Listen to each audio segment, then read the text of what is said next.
Oh, hey, Danfinity. Hey, man. Thanks for coming back on the show. You know, I don't know if you knew this or not, but we celebrate 2 years of podcasting tonight. What do you think of the new? What do you think of the new place, man?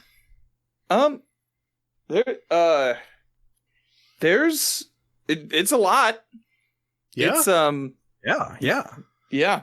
It is a lot. There's a lot of beer cans around here. Whose are these? There's like I've picked up like at least 10 since I walked in here. I got you guys a garbage can for your anniversary, by the way. Oh, thanks. Good. Man. Hazel can use that. Yeah, those are mine. I kind of had a small party. It was just Ohio people. Oh, So, okay. Yeah. Well, I mean, Sorry. just Ohio people. Great. Okay. Well, it couldn't save any for the Hoosier that's coming on. That's cool. All right, Yeah. that's fine. Damn it, Hazel. What the hell, man? I'm trying to impress this Yeah. guy. Another just one other thing that I need explained before we continue. There's a stack of skin mags over in the corner that look like they've been dragged out of a woods. Oh, yeah. Yeah, those were Easy's. He Yeah. left those here. He said he'd be right back, and that was like 90 episodes ago. Yeah, we just can't throw them away, man. I mean, that's what do you Yeah. do with those? You know? Yeah. What else do you look at in the bathroom? I mean, your phone. That's what I was gonna say. Yeah. Oh, I mean, you keep maybe up current maybe events. it's just me. Yeah. I mean, when was the latest issue of that in that pile? Do you actually think we look at the dates? I mean, Hazel. I read it for the curious. articles. Yeah. Okay. Exactly. All right. So I think there's words in there, isn't there? Yeah, articles. I can I read. mean, there was a Maxim in there, so I mean, that was fairly recent. Oh, well, yeah. Well, I mean, come on, man. I was kind of hoping to be impressed with what we've done with the podcast after 2 years, man. What do you think? I mean, it looks guys, look, don't get me wrong. I am impressed by how disgusting this place is. Oh, no. This is good work. Good job. Yay! Proud of you. Yay. We did it. We made it. Huzzah. You made it, guys. It's all Wow, downhill this is from here. podcasting. Guardian down.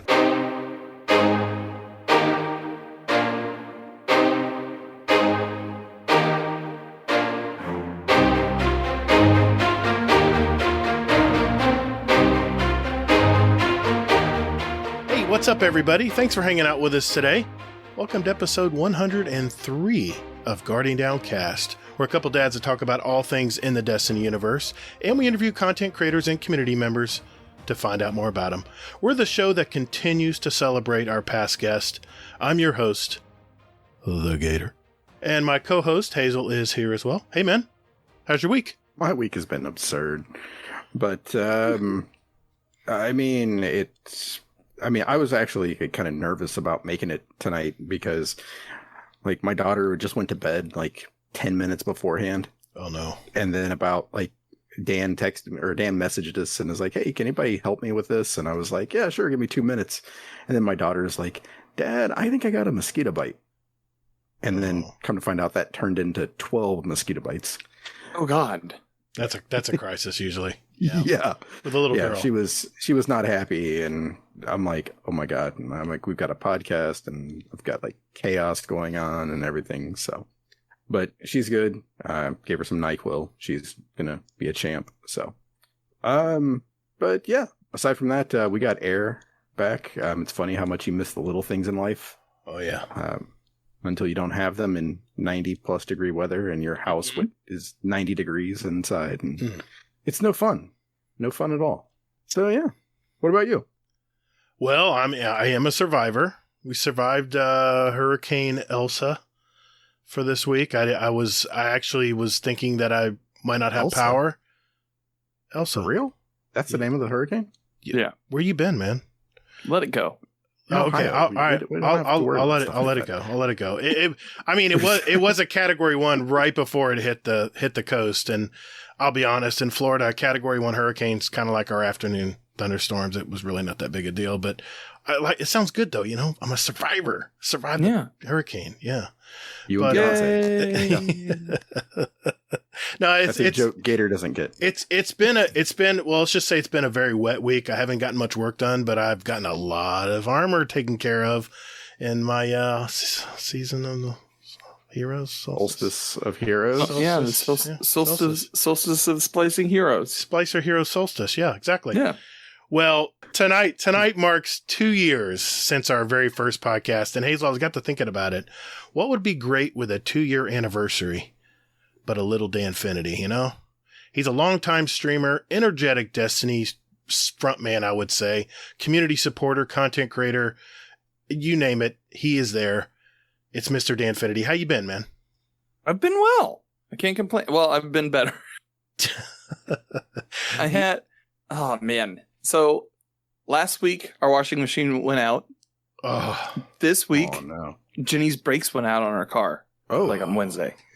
And then today, evening out the rule of threes, Jenny and I decided to go to the beach, which is 3 hours north of us on Lake Michigan. Mm-hmm. We had a great time. I came back with a hellacious sunburn. Ooh. Oh, And on top of that, came back to the internet being out, which gracefully has come back and maintained at least on the computer for these proceedings. So I'm excited. It's not showing up on my phone yet, so cautiously optimistic. Fingers crossed. Yeah.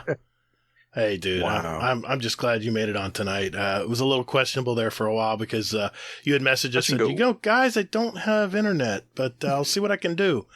But just so all our listeners know, you can find this man on Twitter at Danfinity.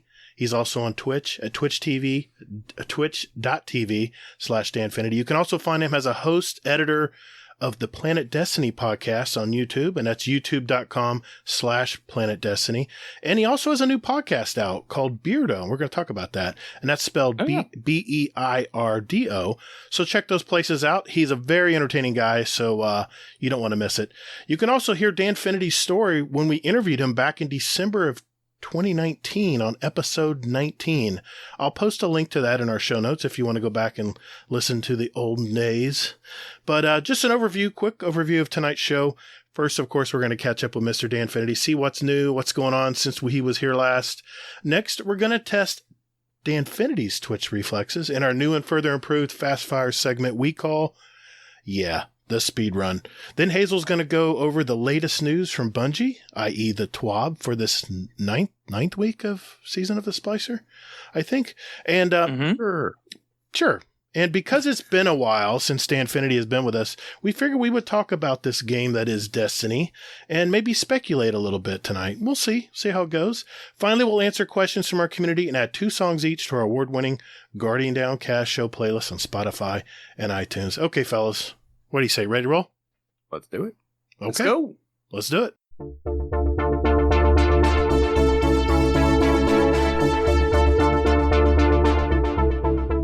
Hey, thanks for listening to Guardian Downcast. You can find us on Twitter at Guardian_D_cast. Or, you can find us on Instagram at Guardian_Down_cast and see what pics our weekly guests want to share with you. Or Hazel, just visit our website at guardiandowncast.com for all the contact information and where else you want to find us. And you can also play any past episodes you like in any order you like, right from your browser. Don't you or me, man. Anyway, so hey, Guardians, check us out, and later, Guardians. Toddles. Hey, that's my line, man.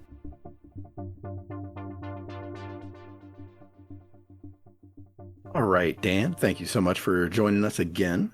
I think you are the hardest working man in Destiny, besides like Luke Smith. Yeah. Or probably that more is than an insane compliment. Thank you. with everything that you do. So, how have you been, just in general, with everything? Your clan, the Discord, streaming, multiple podcasts, all that. How you been? Busy, but so it goes. Overall, like, pretty good. We had, like, with as far as the clan is concerned, we've been kind of like going, seeing what we can do to make it a little bit more interactive and a little bit more fun for everybody that's involved. The Discord, I mean, we're growing weekly and hanging out there. When it comes to like podcasts, I think I'm on 4. Is it 4? No, it's 3. It's 3 podcasts now. I had to count. Yeah, we have Marvel Topics with D Flawless, where we talk about MCU things. We have Beardo, in which I interview people about things. And then Planet Destiny podcast, of which I'm hosting, editing, producing, what have you. Well, since we're on that topic, I see you have a few episodes of Beardo out. What convinced you to do another podcast? That makes 4, right? If I heard correctly. Yeah. So that's 3. Okay. My bad. Yeah. No, it's fine. It's fine. I also, when you do so much stuff, it's hard to like quantify it in your brain of like, oh, I do all these things. How did that happen? But the Beardo, I mean, so I used to do Side Quest Sunday, right? Mm-hmm. And then that became Side Quests, mm-hmm. And I got really I love production. I love making things sound as professional as possible, even though I'm not a professional. And so I loved making Side Quest Sunday and Side Quests. I ran out of juice real hard on those eventually. Like it just, there's so much track, and I was killing myself trying to produce them at the clip that I wanted. So I decided to kind of take a break in between them, and then in between that and Beardo. And Beardo, I renamed it because the DCP guys have a Side Quest podcast and didn't want to confuse that. That's right. Yeah, and I also like, I don't know. I call like some of the folks or one of the bots in my chat is called Beardo. That's right. And I was like, sure, I'll just use that. Right. And so that's also like the currency people earn from channel points. And so I was like, okay, well, if I'm just going to be interviewing people, it started out as like a way for me to try to do a lo-fi version of the podcast and be okay with doing it. But as I've gone along, I keep adding production angles into the thing. So it's becoming just as produced as the other shows. But it's a exercise. It's a show that's an exercise in forgiving myself for not putting it out every week. If that's the thing. I regretfully, I know exactly what you're talking about. Like, yeah, it's tough to produce a show every week, especially with like, if you have a bunch of other projects going. Yeah. And so I'm just trying to make sure that I can forgive myself if I don't produce one week. Like Ginny and I went on a vacation, right. Didn't put out one that week, or I think the week after that. But, and I also like finding guests sometimes is hard with the schedule that I keep. And so just trying to put something out that I'm proud of rather than having to put something out and then go on from there. There's a big difference there. Just putting out content because you have to, it's got to be interesting, and you have to be creative. And I totally get that, man. Yeah. Yeah. You're a super engaging guy, man. If you took a week off, I think everyone would just be waiting for you the next week. I think you'd be fine, dude. Oh yeah. Yeah, I've been kind of in the past. I've been more kind of cagey about taking time off, and Ginny knows this more than anybody, unfortunately.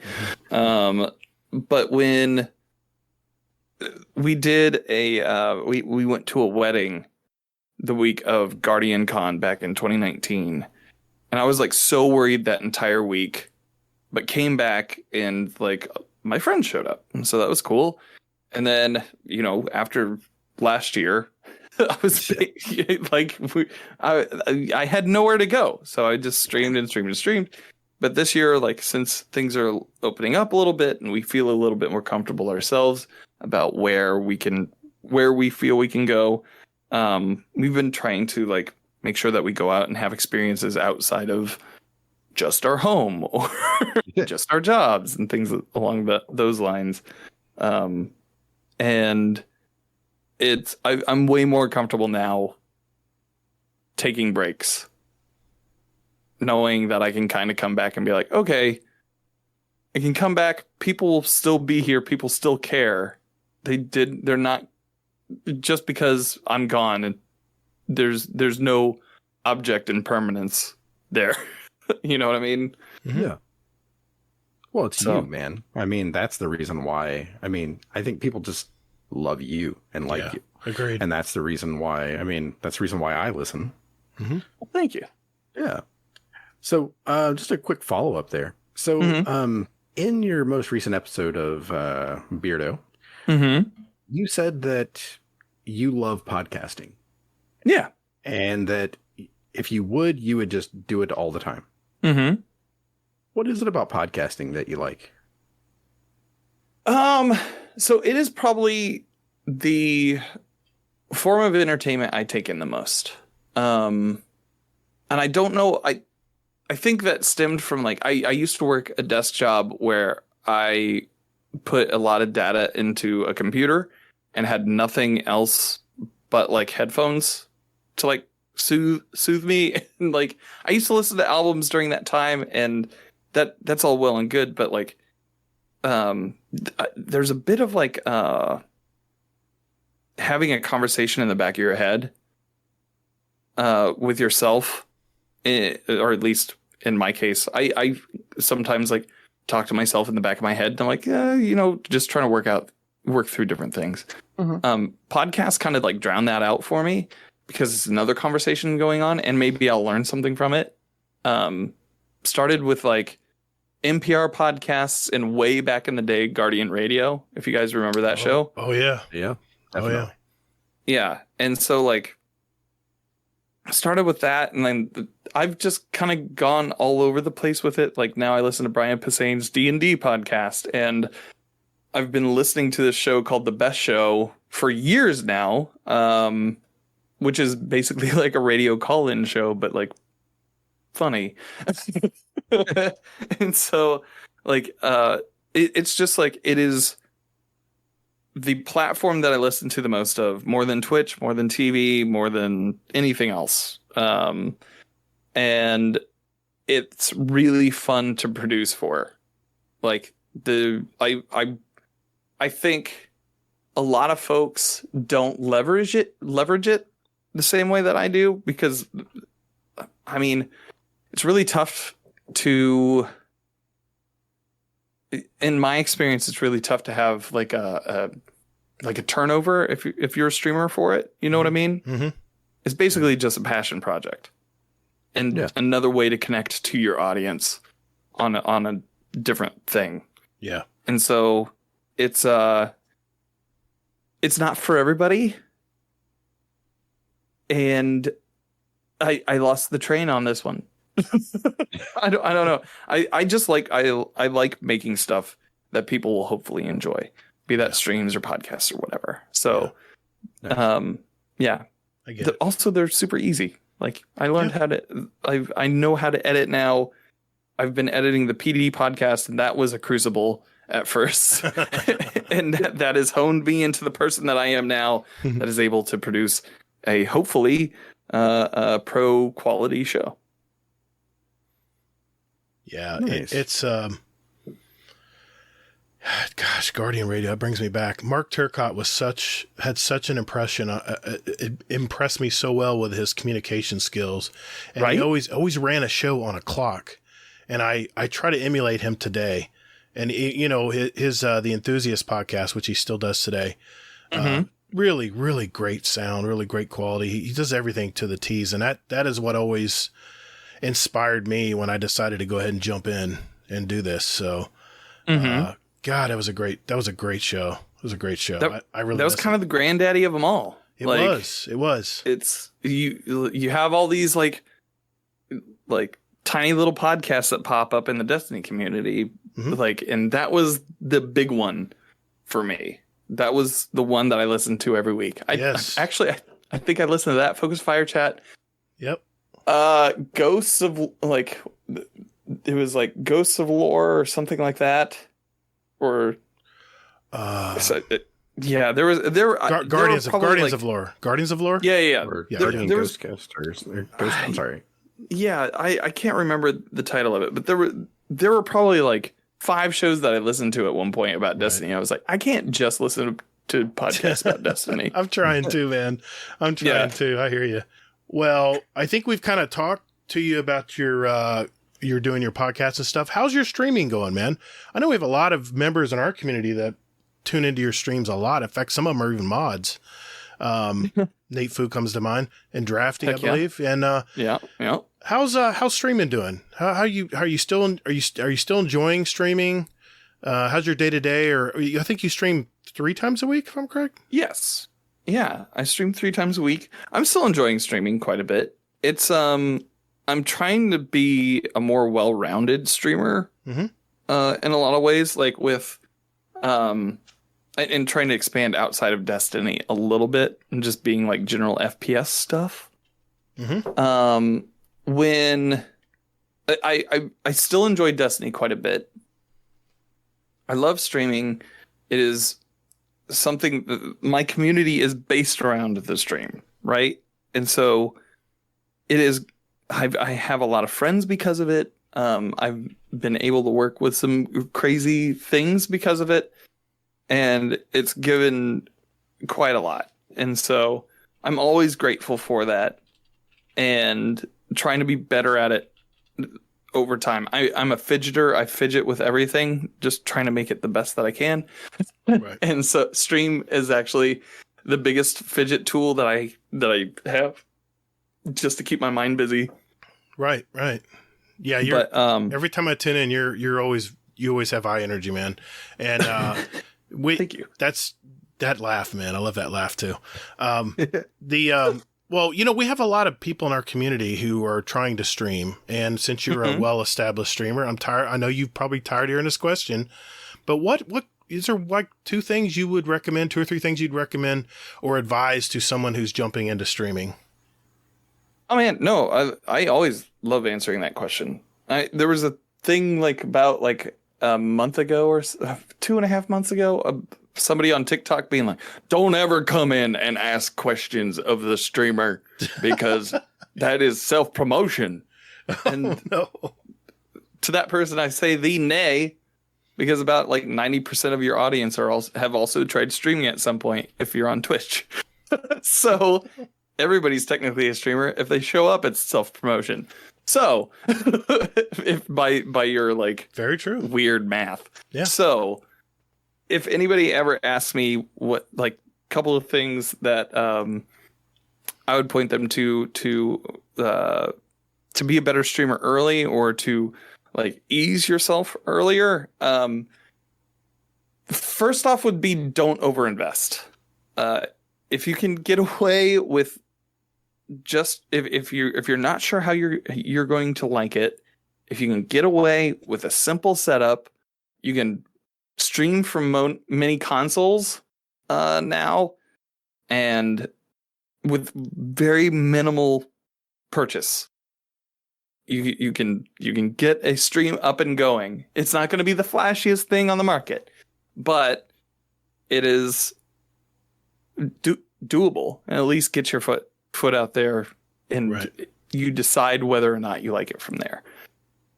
Good point. When it comes to like I guess the other thing that I would think of is that text and context are weird on Twitch. Isn't that the truth? Yeah. So almighty. like, you have to kind of like, somebody may say something and the way that you read it or can be phased by like how your day has been that day while you've been on stream, or what you did before stream, and it's just all of a sudden painted a different color. Mm-hmm. So just give people the benefit of the doubt. Most of the time they're not meaning anything ill will toward you. But those that do, they show themselves very early on. so it's pretty easy to prune them. Yeah, I've been in chats and state something joking. Like, I'm a very sarcastic person, so when I write stuff in chats, I always have to either put an LOL at the end or a smiley face or something explaining. I mean, this is the decade of you have to use an emoji with everything now when you talk. It seems I'm old, so I don't know, but I got you. But yeah, I've gotten misunderstood too. You know, typing something in stream, and then I start to thinking about it. Well, how is he going to perceive this, or she going to perceive this? He may think this is, that I'm trying to say bad things about him, and that's great advice, dude. That's the first I've heard of that. Yeah. Perception is everything, man. Yeah, it's like I've been one that's been pretty hot on the trigger in the past, but like I know when I'm streaming, and chat's going, I don't always catch everything, and I trust my mods mainly to like keep that space free of gunk and junk and stuff. And the few times where I've maybe looked up and seen something that was just kind of like it was off or out of context, I try to take a step back and be like, okay, where there has to have been something else earlier in the thing, or maybe I misread it, because I misread things all the time.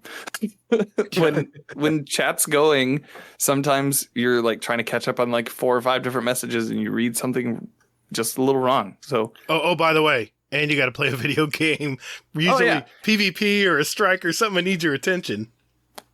Third thing, the game is not as important as chat. Good point. Yeah, if you have to focus on it, cool. But also, chat is pretty much your bread and butter there. I even struggle with that still. So yeah.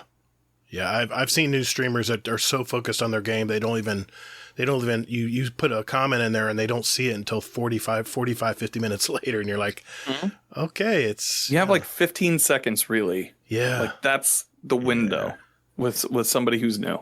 You can see the good streamers are always looking at the chat screen and their gaming screen. Usually they're right next to each other or on their pad, their iPad or something. Yeah. Yeah, I dabbled in streaming for like once, and I didn't even know that I had a chat. Yeah. Because I'm like, nobody's going to be, chatting to me on here. I was wrong. Dude, when I first started streaming, I started out on a PlayStation 4. And just used, I think the only thing that I purchased out the gate was a PlayStation camera. Oh, wow. Because it had a built-in camera. It had a built-in camera and microphone. Yeah. And so I could just set that up next to the TV, and that was good enough. And then off on the right-hand side, they have like an overlay option that allows you to have like chat visible. Yeah, but it cut your screen down so well. You barely it does, to watch. And it's dumb. It was bad. Now, PlayStation 5 is much better. Your comments actually post at the bottom. It's really nice.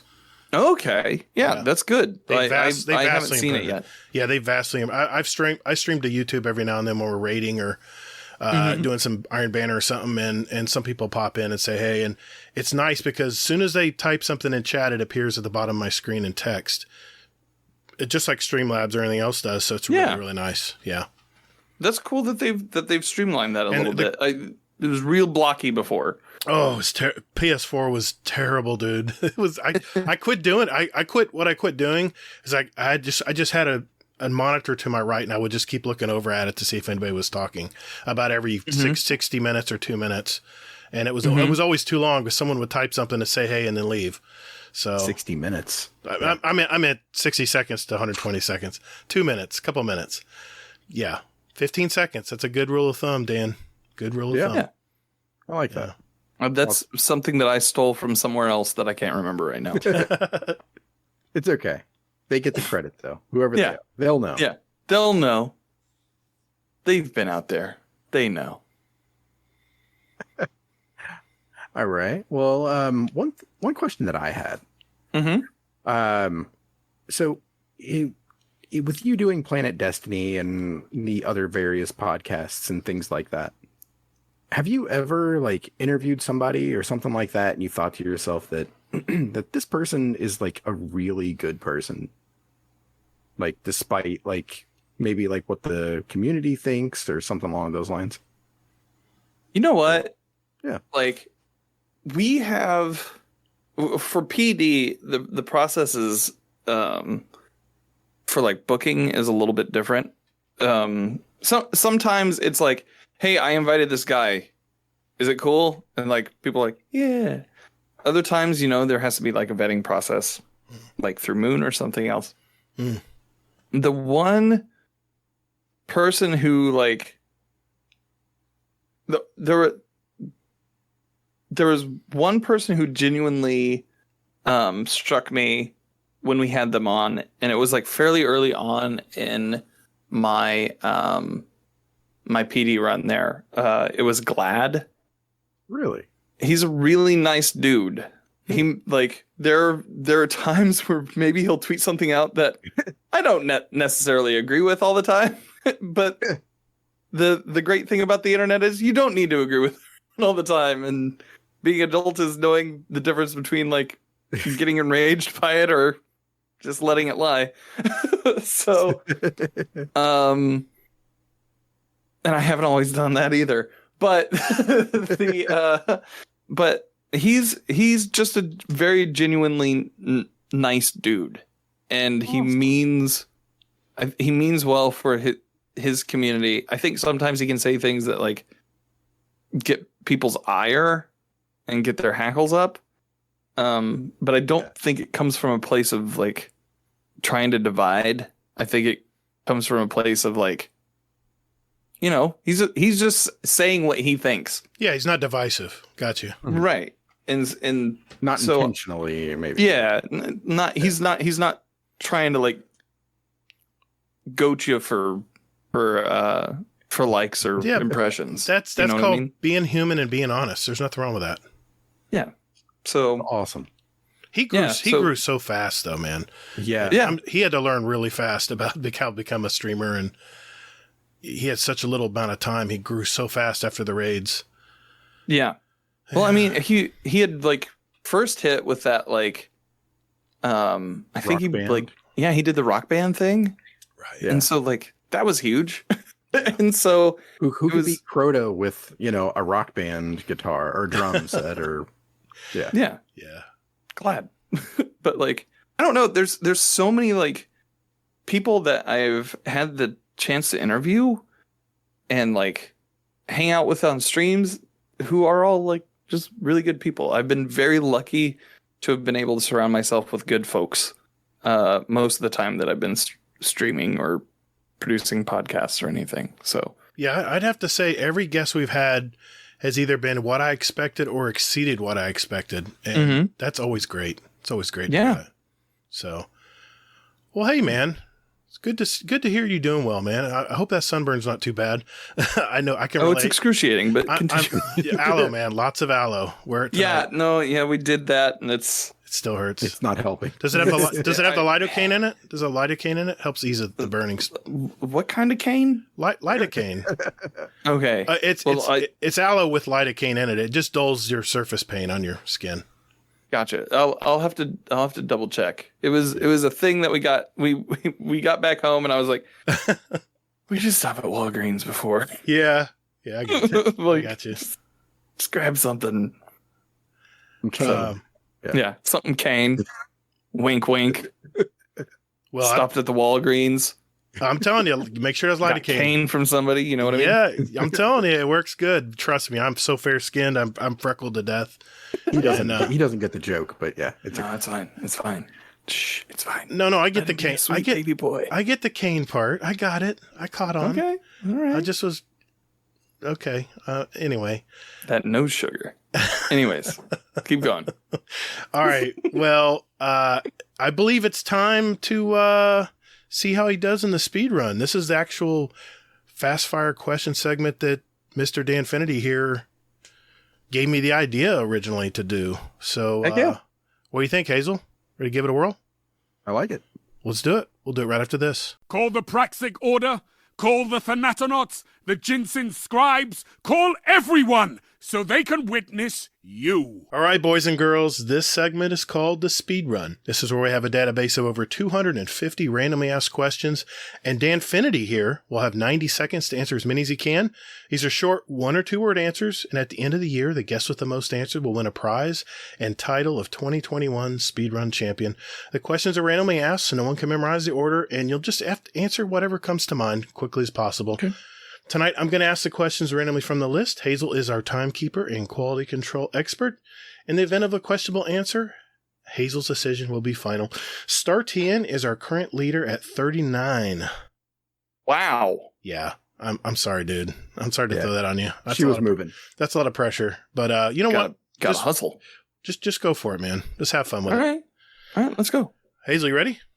Yes, sir. Okay, here we go. 3, 2, 1. Warlock, Titan, or Hunter? Hunter. First gaming console.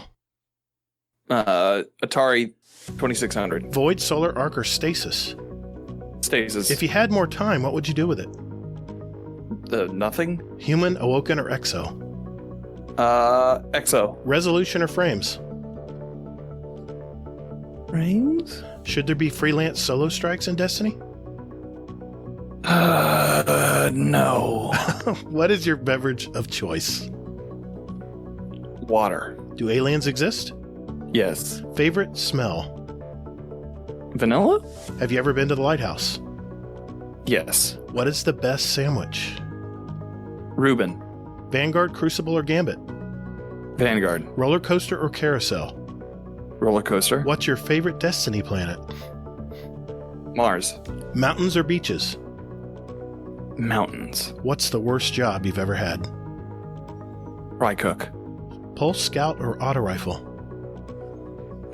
Pulse. Have you ever asked someone for their autograph? Yes. Coke or Pepsi? Coke. Blues or metal? Metal. Favorite armor shader color? Blue? What number am I thinking of? 12. Miley or Billy Ray Cyrus? Both? Can you drive a stick shift? No. Time travel or teleportation? Teleportation. What is your favorite summer activity? Squirrels? Number 1 or number 2? Both. Anna Bray or Ada 1? 801. Okay. That was time, Hazel? Yes, it was. Okay. Hey, thank you, Dan, for being honest with your answers. I appreciate that. Yeah. I appreciate that.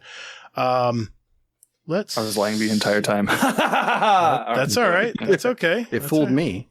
It's all right. Okay. Hazel, how do you do, man? All right. So, okay. I just had to confirm there with the judge, and I was actually right. So, 29. Not bad. Not bad. Not bad. I'm telling you, man. I don't think. I'm throwing it out there. I'm throwing the gauntlet down. No one is going to beat Startian at 39 this year. I know we have some hesitation. I know we have 5 more months left in the year. I don't know. You never know. You never know, Hazel. You never know. Yeah, you never know. So, Here's hoping. Yeah, exactly. I like to see some competition. I mean, well, I like to see people try, but I honestly, Danfinity, we just get me and Hazel just kind of grab our popcorn and we just sit back and listen and have fun with it. So, yeah. Thanks for that. Yeah. What kind of popcorn is it? It's always movie theater butter. Okay. That's Caramel? Okay. Oh, caramel. So you don't like your teeth. Got it. Caramel's good too. I mean, Oh, that's why you have dentures. No, okay. Yeah, that makes sense. okay. That and that cane. Hey, listeners, I got a question for you out there. Do you have a great speedrun question idea for our speedrun for next year? If that's a yes, join our Discord, enter them in our speedrun question ideas channel. And like I said, we'll add them for next year's speedrun. Just remember, they need to be yes or no, 1 or 2 word answers, and either or questions will also be accepted. At the end of the year, we're having 2 drawings for a $25 gift card of your choice, and you can enter up to 5 questions to go into the drawing. So good luck with that. All right. That means we are ready to go to This Week at Bungie.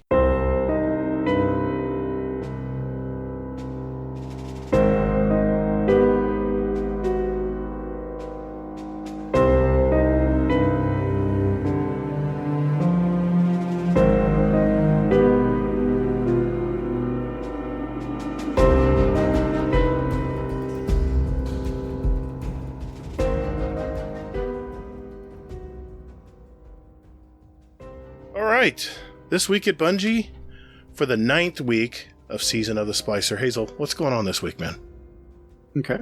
So, first of all, they were talking about Bungie Day, and we'll talk about Bungie Day after the TWAB here.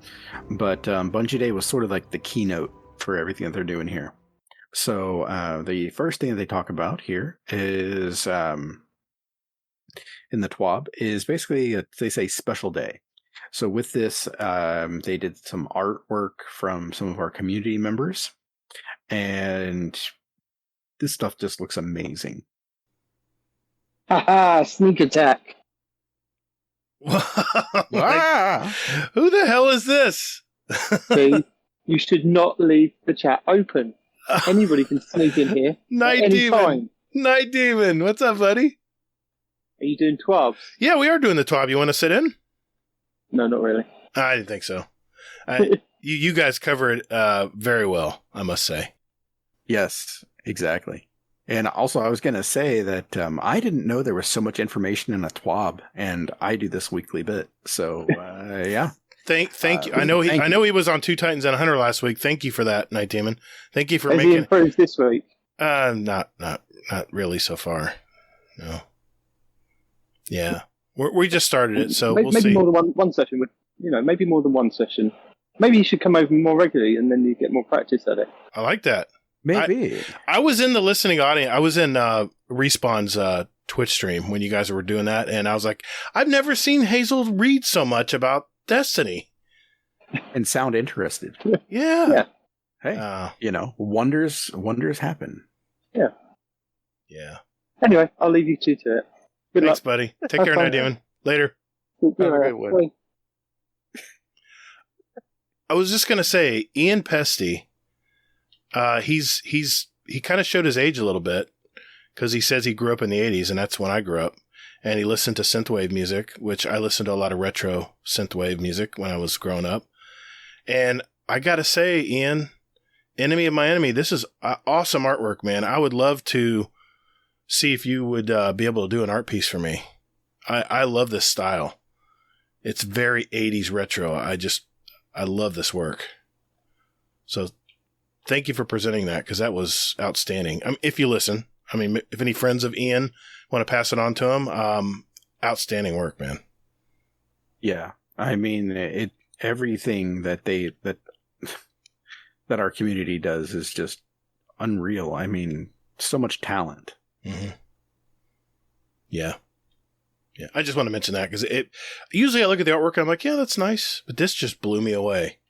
This was specialty artwork.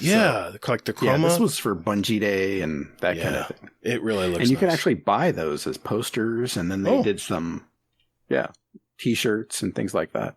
Oh yeah, it's a clickable link. Oh, by the way, I found the cat picture. Cosmo did this. Congratulations! Yeah. Thank you. Did you find it? Of course. Okay. I'm sorry. Carry on. So after that, they went into the basically player support information. So with it, some known issues, aka shit's broken. There it is. In here, there's not too much. I don't know why the hell we're beating the hell out of the 2018 Solstice armor. Just suck it up at this point. You donated it to charity. Bungie appreciates you, and let's go from there. No, they're working on it. It'll be less intense, but, all that good stuff. Mm-hmm. So, after that, they have videos, artwork, and that's basically it. Can I just say there was a video by G1's Mikowski. He's a known sniper in PvP. I mean, he's outstanding. The guy is amazing. He literally in this video was looking at the skybox. Enemy came up and just, as a matter of fact, just turned around and quick scoped him, and then looked back up at the skybox. Didn't even interrupt his conversation. I just want to mention that was an outstanding video. Mikowski, man, your sniping is on point, dude. Okay, now I'll let you talk now. Sorry. No, it's okay. It just blew me away. It was really cool. So, the lovely folks at Bungie, they did go ahead and share a video here. Or not really a video, I'm sorry. Another page. And it's about Bungie Day, which is affectionately on July 7th. So 7 being their favorite number. So it's 7/7. And that means that we get some information about the future of Bungie and everything. So with that future of Bungie update, they wanted to let us know that basically something called, let's see here, what's it called here? Survive the Truth Destiny 2 Showcase on August 24th. And they have some weird looking emblem or image here. It looks like the Witch Queen artwork. Yeah, so it looks like we're going to have a reason to go back to the beloved Deepstone Crypt there. Okay. And then moving on from there, they talk about the Bungie Foundation and the core pillars of basically what charities that they donate to, and for the Bungie Foundation, basically how they operate, and they're just trying to let you know that they're upstanding people. And hey, question for you real quick here. So that tiny tank emote, did you get that? You said? I wanted to make sure before I did anything, because I'm thinking about actually donating the $75 and then basically doing like a raffle or something like that. Yeah, so let me know, community, if you received it, or if you've already received it. Let me know if it's just a code, because if so, then I'll go ahead and I'll plop down $75 and then we'll go from there. Okay. And then early presents. So with this, they're talking about the Solstice of Heroes kicking off there. And then they give you some information there about the patch notes and the last week's TWAB. Also, a ton of items were released on Bungie's website. So, yeah, there is all of that. And also that emblem I love. Gatr, I don't know if you know it or not, but there's a new book that's coming out as well. Yeah, I'm already ahead of you, brother. I already I already pre-ordered the next lore book, and I got the Bungie emblem. It's outstanding. So, all right. And then after that, they basically are just kind of talking about life, and Bungie memories and Bungie Day art, and very cool stuff there. One more thing though. Mm-hmm. They also gave us a new emblem. This is the emblem that caused a little bit of grief for people a couple weeks ago. But they released this emblem for free, so you can go ahead and put in the code. It is Y as in Yankee, R as in Romeo, C as in Charlie, C as in Charlie, 3, D as in Delta, Y as in Yankee, N as in November, and C as in Charlie. Yeah. And all you got to do is go to bungie.net, log in, Exactly. go to your character, hit that icon, and go to redeem codes and enter that code that Hazel just so graciously put out to the world. Yep, exactly. You go ahead, throw that out there, and then that's pretty much going to get you the new emblem there, and you get to enjoy it. It's very red. It is. I haven't put it on yet because I really don't like it to a degree. Because I just think there's better ones out there. Yeah, I was playing with Sin and Kingsley. We did a all Warlocks Vault of Glass this week. Shout out to those guys. It was a lot of fun. And Sin, I think Sin had his spicy ramen emblem on. I was like, man, that is bright.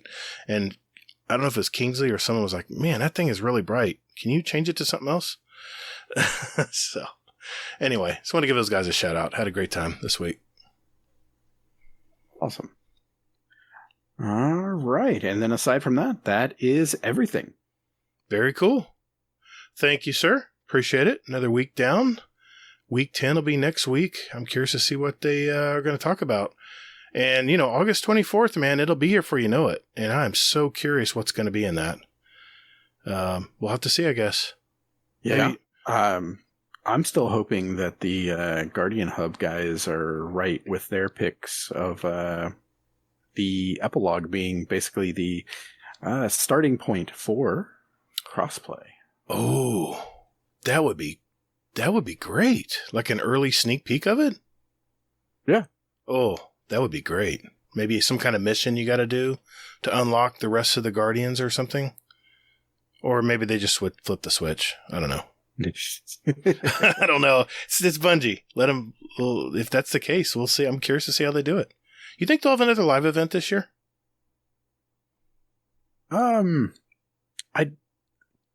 Since you know the ending of this season. Oh, of this season, yeah. I mean, not this season, I don't think. Think maybe before Witch Queen, maybe? Yeah, probably before then. Just because that's a key thing there. I think they're so fun. It's great when a lot of your community can gather up in the place and just sit there and BS and talk. I've done more talking and catching up with our community members just waiting in the live events than probably any other time of the year. It's really great. Camaraderie is really definitely. Nice. So, alrighty. Well, thank you, Hazel. And so in a nutshell, guys, happy Bungie Day. Shit's broken. Stay tuned. Yeah. Pretty much. All right. Let's get back to Mr. Danfinity. I think we're going to do a little Destiny talk. So we'll do that right after this.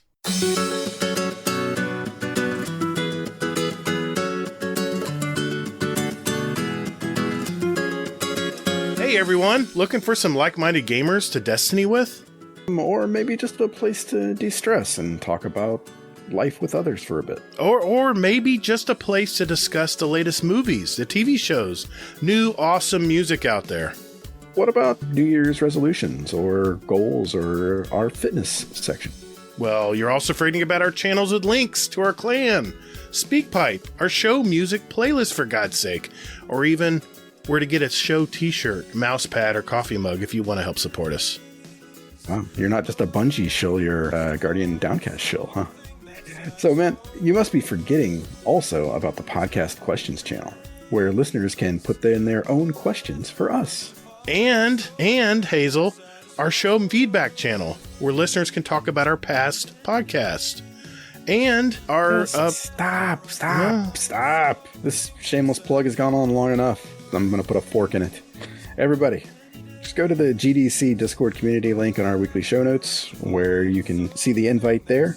Just visit us at guardiandowncast.com. That invite link there will never expire, so just go there too. And later, Guardian. Oh my God, just stop. What? What did I do? You're so excited. I'm excited, man. What, Just bring it, just bring it down. All right, whatever, man. Okay, jeez. Lay off the coffee. What a downer.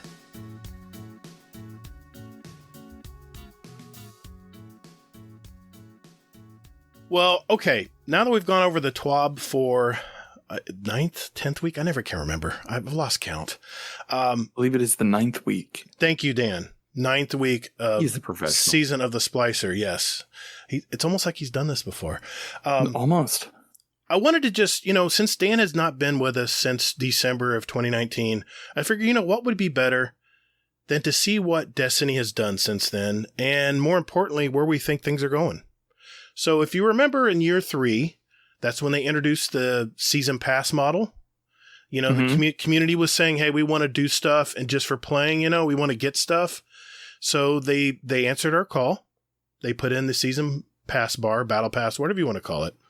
So just for general XP, you can unlock stuff throughout the season up to 100 levels. I still wish they could go higher, but that's okay. We'll let that go for now. And players, who purchased the season pass, they had exclusive access to, like the seasonal activities. There was an individual story arc for the season that would end, and then something new would come out for the next season, right? Mm-hmm. We had that basically included Season of the Dawn, Season of the Worthy, and Season of Arrivals, if you remember. Mm-hmm. And then we skipped over into year 4. That's when Beyond Light came out.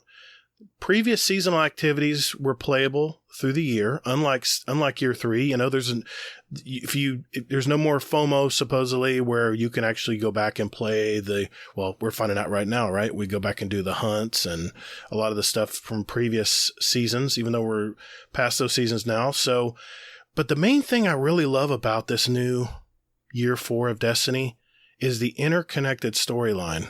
Mm-hmm. It has been so, I don't want to say addictive, but I tune in every Tuesday just to see what dialogue is going to happen next. We're going to go to the helm, as it is, and talk with them, with our main characters and kind of see where the story goes every week. I really love that part.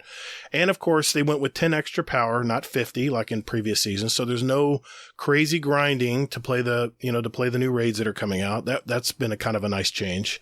This was Season of the Hunt, Season of the Chosen, and Season of the Splicer.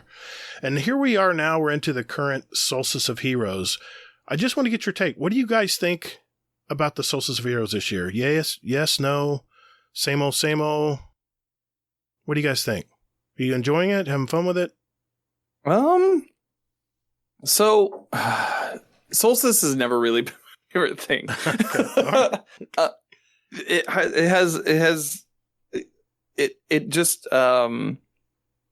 It doesn't, after the first one, like you ground out all 3 characters, and then you got a ship, and that was like it. Right. Yeah. I'm not a huge fan of events, I guess I should say. Okay. I feel like they're nice little add-on things for those who want to go and do them. I'm not the person that they're aiming for. Where were the veterans? We've kind of seen there have done it, Well, it's I have played the EAZ 3 years in a row at this point, and I've seen the changes that they've made. Now, this is the best EAZ that they have put together. Yes. For Solstice of Heroes, I like the little jump pads that burst you up. I like the fact that the chests, when they spawn in, they stay there so you can find them, and you don't. It's not a proximity thing. I like that. Yeah, I love that. It takes so much stress out of playing. Right, and so I don't know. There's just something about doing it again for like a third year that I'm like, okay, I don't need this. Right. I was grinding it on stream on Thursday for something to do that wasn't like a GM or like a raid or something like that. Just busy. Gotta keep you busy. Yeah, it's busy work a lot of the time. Are you gonna go for all the armor, all steps? I mean, I got a few weeks to kill. That's kind of what I was thinking. Yeah. Yeah, I don't know. Like it might as well, I guess. Right. Like I wish there was something in it where it's like, okay, once you do that, you can regrind the EAZ and get high stat armor. Yes, I do like that. That's focused. You can? Yeah. Okay. Yeah, you can. Good. Then maybe I'll do it. It's once you get all those medallions unlocked at Eva. Gotcha. It's once you get the medallion. Yep.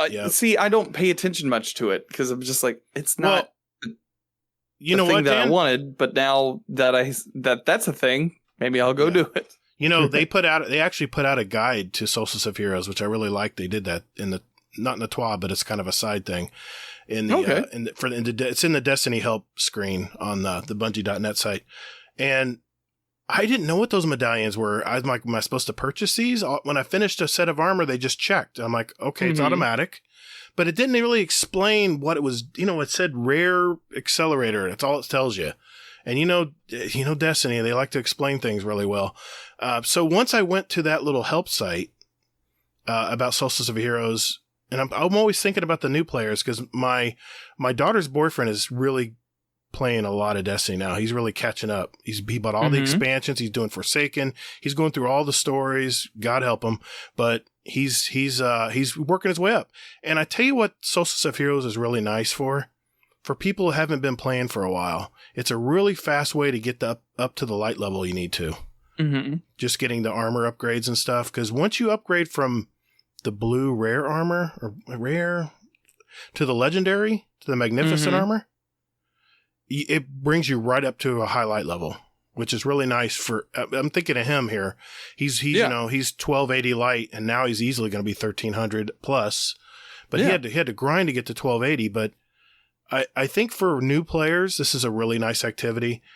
And we won't talk to Hazel because he hasn't participated at all in the Solstice of Heroes this year. So we'll just move on. What? I'm being ultra sarcastic because Hazel is surprised the hell out of me. Hazel, how much have you been? Surprised the hell out of me too. How much have you been participating in Solstice of Heroes, sir? I have Majestic on all three. Wow. All three classes now. Only been a week. Look at the overachiever. Only been a week, folks. Only been a week. It hasn't even been a week. No, that's right. Yeah. We're not even a reset. Well, by the time they hear this, it'll be a reset. But yeah, but I had it done. I had the Warlock was my last one, and I did it today. You were telling me you were like up till 3 a.m. I'm like, this is not the Hazel I know. What is going on? You know what it is? I'm telling you, it's task. It's getting stuff checked off, isn't it? It's that not little. That. No, I mean, it's not that at all with me. Really? For me, it's that I haven't. I mean, I've only been for like the past maybe, I don't know, like at least last season and probably this season too, I'm guessing. I've been logging in on Tuesday mornings Tuesday at reset, playing the story and then bouncing out and doing something else. Yeah, we played a story the last week episode. Yeah. So now I'm like doing this and I'm like, oh wow, okay. Well, I never unlocked, battlegrounds on my Titan or my Warlock or whatever. And now I'm actually going through and I'm playing it again. I don't know why, but I'm like, wow, this is actually fun. Who would have thunk it? Yeah, exactly. So, I'm doing strikes now and I'm just like, it's like, wow, these strikes really aren't bad. I mean, it's nice to complete a strike in like 3 minutes. So. Yeah, and I didn't get my orbs and then bounce out of a strike before the strike ended. Not at all. Yeah, so I can't say the same thing, unfortunately. But I just was curious what you guys thought. Well, you saw me. You listened to me give an excerpt of our last 2 years in Destiny. Did Bungie make the right decision, Dan? Was this the way they should have gone, or would you have done it different? I mean, so I like the seasonal model quite a bit. I like when they like what they're trying with the story. Yes. Especially in the last year. I mean, but we even saw that in the past year, like Season of Dawn into Worthy, then into Arrivals. Like each of them kind of built off of one another, but not in the same interconnected way that this past year has really shown. Definitely. Definitely. If anything, they laid the groundwork for what was to come this year, but like this year really like MCU'd the shit out of it, if that makes sense. Yeah, I get that. Yeah, I like the seasonal model. I like the season pass. I do wish that like some of the rewards at like the 5 past or like even at every 10, if you got like some in-game materials for every 10 levels you gained past the 100, that would be cool. I agree. If they like a couple of things that we haven't talked about here, the transmog. Yeah, definitely came in, and while that system isn't perfect, namely with like the time gating of getting the materials, I think you can only get one every 2 minutes of playtime. Mm-hmm. I think that the overall like build structure of it and how you get those items from Ada isn't as oppressive as a lot of the community had spoken on early, like prior to it even coming out. So I don't know, like I feel like they make these huge strides for good, and we're about to see another one kind of pop up next season when it comes to crossplay. Right. And occasionally that's hindered by something else, like a lack of anti-cheat or an anti-cheat that isn't necessarily suffice to what the threats are at this point in time. So I'm hopeful that they continue. That they're going to do their best to make the best thing that they can. Is it going to satisfy everyone? No. Should it satisfy everyone? No. Probably not. Probably not, because there's so many different kinds of players. Yeah. And that's something that like was spoken on, like DMG spoke on that today, where he's like, when we talk about this kind of stuff, hold on, let me find the tweet. It was something that I constantly remind myself when talking about the Destiny 2 community in meetings and internal conversations. Our player base is vast, comprised of countless sub-communities with hyper-specific goals and desires for Destiny 2. It's easy to hyper-focus on negative conversations. We may get a few things wrong, but we get a lot of things right, and we're always marching towards a brighter future. We try our best to make a game that everyone wants to play, but it can't be perfectly everything to everyone. All in all, one Twitter conversation will never cover 100% of players. We'll always do what we can when processing and talking through feedback, even if that's 0.01% of the population talking about something they want. Keep the feedback coming. Just keep it respectful, yeah?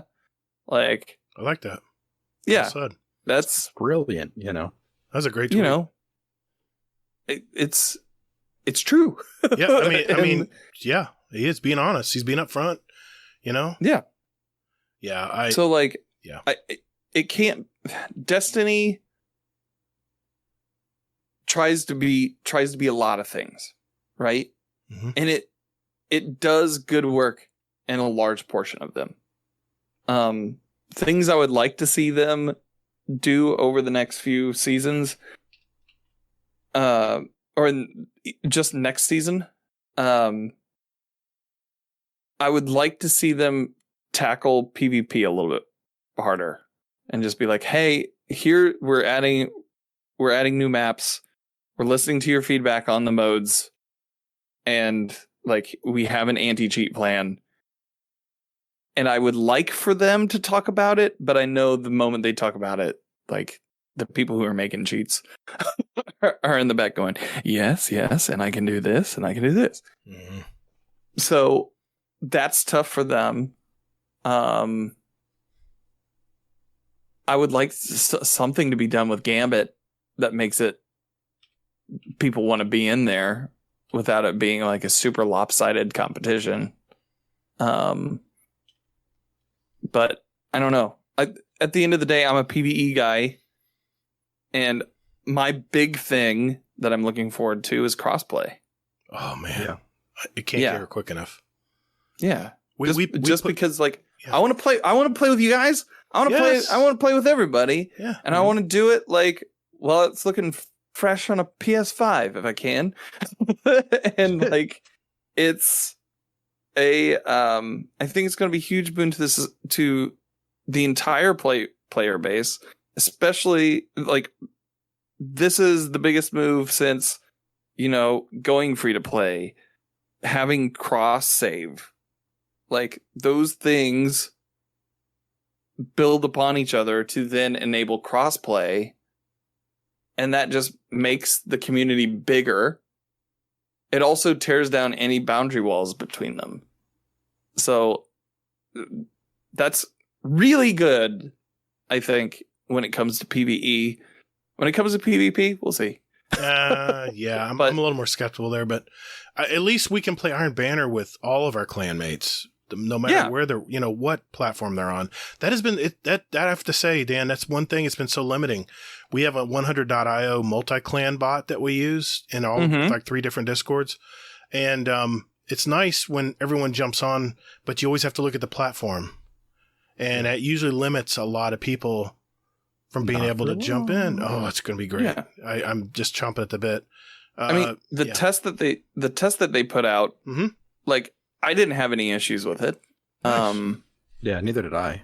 Yeah, it was pretty like chill overall. I like no chop. But I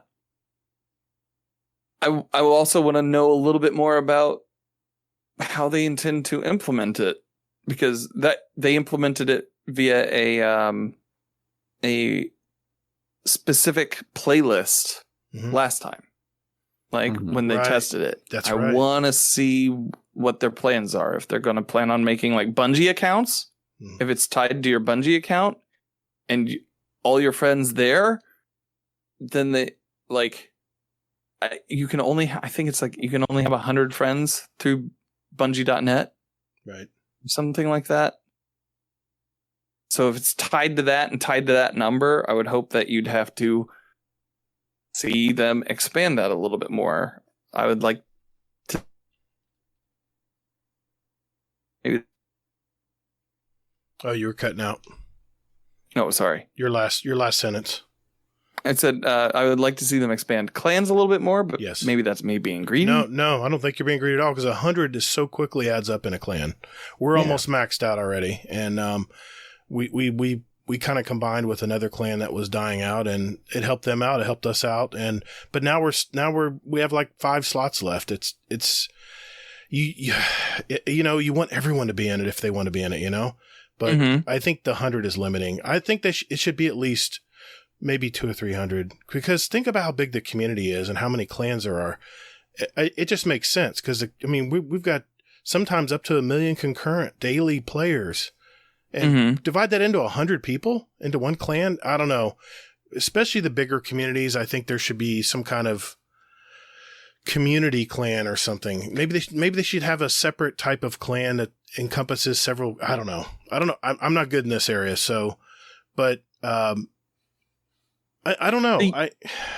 They used to have a system before Destiny 2 where it was an alliance system, and I know that's how like the Dad's Destiny groups all kind of like. Yep. Huddled together.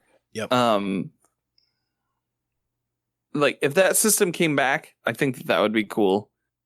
And I get why clans have a limit of 100, because like they're thinking of it more as like they weren't thinking of it as a sub community so much as like you and your friends. Right. Kind of getting together and it was never really made for communities, I guess, right? Yeah. Right. I see your point. And so, or not with like huge sub communities in mind. Right. But I don't know if maybe they'll rethink that going in, but. Hazel, did you have any comments on the past of Destiny? How it's moved in from there to now? We'll talk about the future here in a second. I mean, it's kind of funny that that we're talking about this, because I'm going through like on my Warlock and my Titan, and I'm going through them, and I'm just like, it's like I have all the DLC at once right now. So I'm going through it. I'm like playing through it all. Right. So it's like, hey, do this. Hey, do this. Hey, do this. And it's like the story is like coming to me all at once. And I'm just like, wow. I was like, this is kind of nice. But part of me really enjoys like the storytelling aspect that they have now. Yeah. It's hard to beat. Yeah. Because can you still hear? We can hear you. I can hear you. We can hear you. Just being polite. He's cutting out. He's been getting dropped. Like he's flickering on and off. We'll give him a second here. I want to make sure he finishes that thought. Yeah, it's acting funny for him tonight for some reason. There we go. Say your last sentence, Hazel. What in the fuck is going on? That's a soundbite. All right. Are you a collector of soundbites, Danfinity? I'm very. I don't collect a ton of them. I have a friend who does. Nice. I love it. Finish your sentence. You dropped out on that last sentence you were talking about. You remember? I don't even know what the hell. You were talking about you were playing all the content all at once, and yeah. So do this. Yeah, so I was playing all the content at once, and it's just like having the DLC right there. So it's basically like I can just go through and I do everything, and then I get all the story and everything along those lines. So It's kind of cool, but at the same time, I do like what they've graduated to, I guess, where it's like this weekly episodic thing where you tune in, you find out what's going on. If you're good with that, then you're good. You can bounce out for the week and things like that. So I kind of like that. Some lapsed Destiny 2 players that I know, I've talked to them about it, and they're like, really? The story's that good that you actually just tune in for it on like Tuesday and then you bounce out? And I'm just like, yeah, that's basically it. And they're just like, I could do that. Yeah. Doesn't take an hour every day, maybe?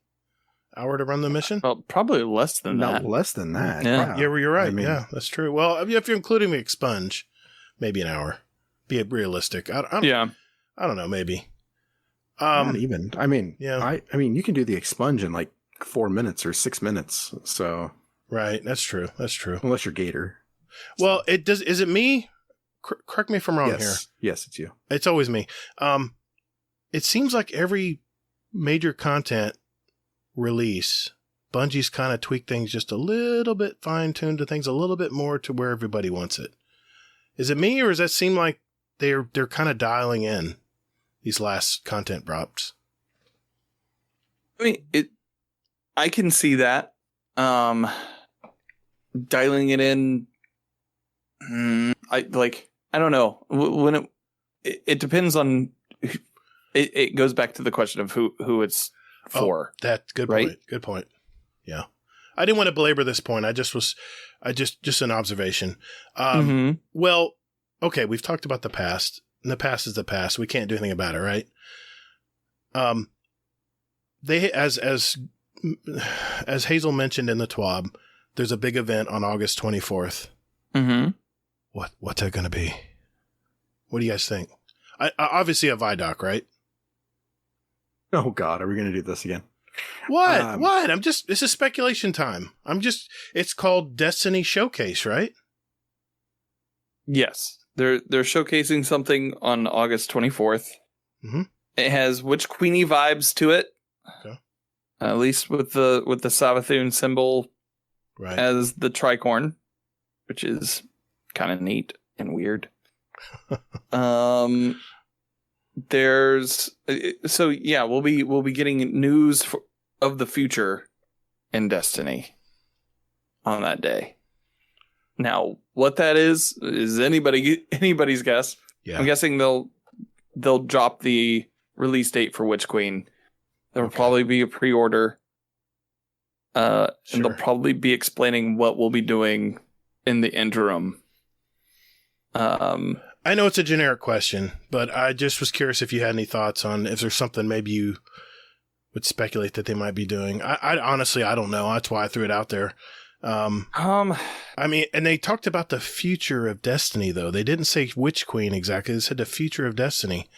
So are we, I know they touched on that Destiny was not going to end after this Dark Light campaign, right? and that they were going to have to add another mini drop to finish up that part of the story, and that they were moving on beyond that, which was awesome to hear.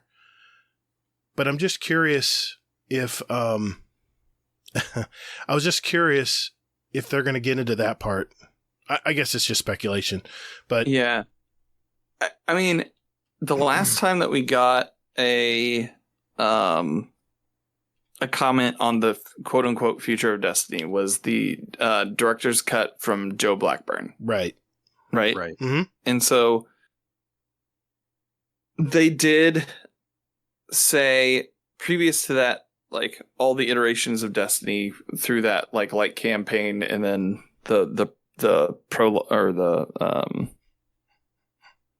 post credits basically, Right. that there would be something along those lines for it. Right.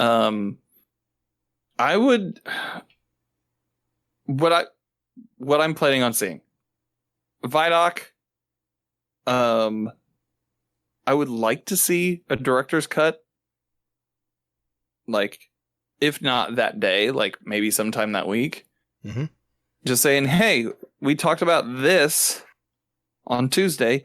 Here's some more future plans. And also, like, that's the same day, August 24th is the same day as the new season that's going to drop. Good point. Whatever that's called. That is going to be a long season. Think Season of the Arrival's long, but a little bit longer. And, like, because I don't know.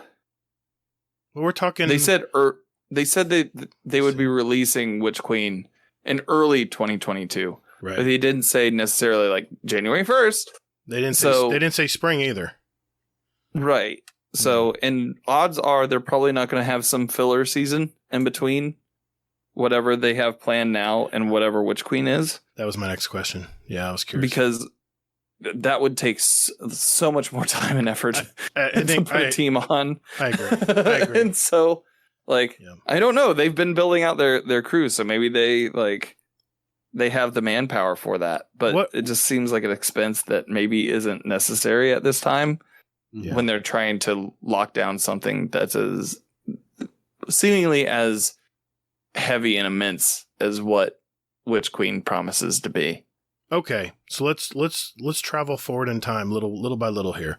Okay, so the end of the solstice is a first week of August, right?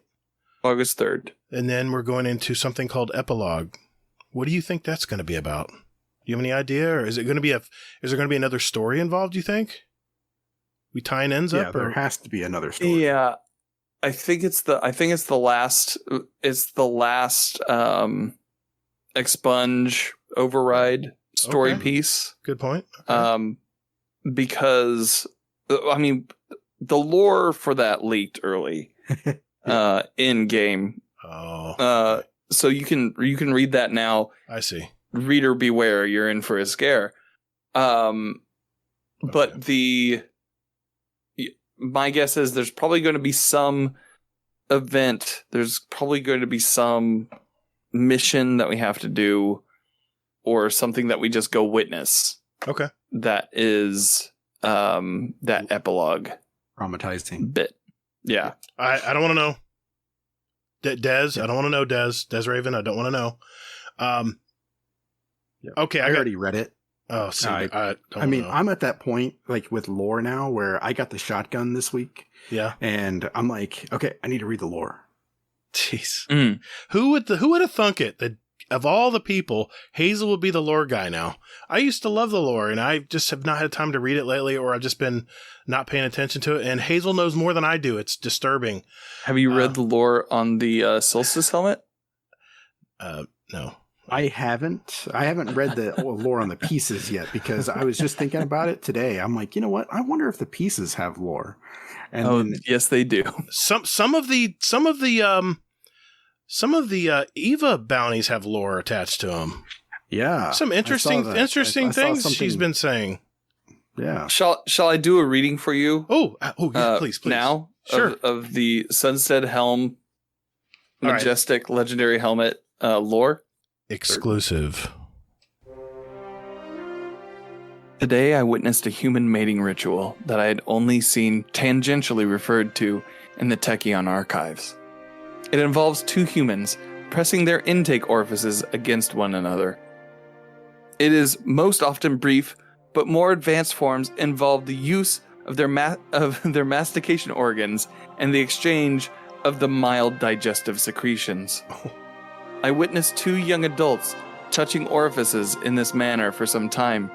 They were quite enthralled by it, and proceeded for several minutes, stopping only when they noticed me taking notes. That's hot. Wow, yeah. I guess I better get my reading glasses on. I'll put my readers on later. I'll start going through it.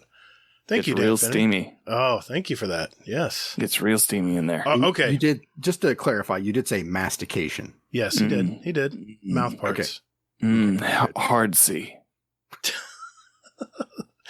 So many sound bites. All right. I've got two more questions for you, Mr. Danfinity, before we move on. Okay. Sounds good. And then Hazel, I'm coming to you at the end. First, me and Hazel do not agree here, so we need your opinion, and let me see we'll see who's right. And Danfinity, what's Destiny's new game going to be?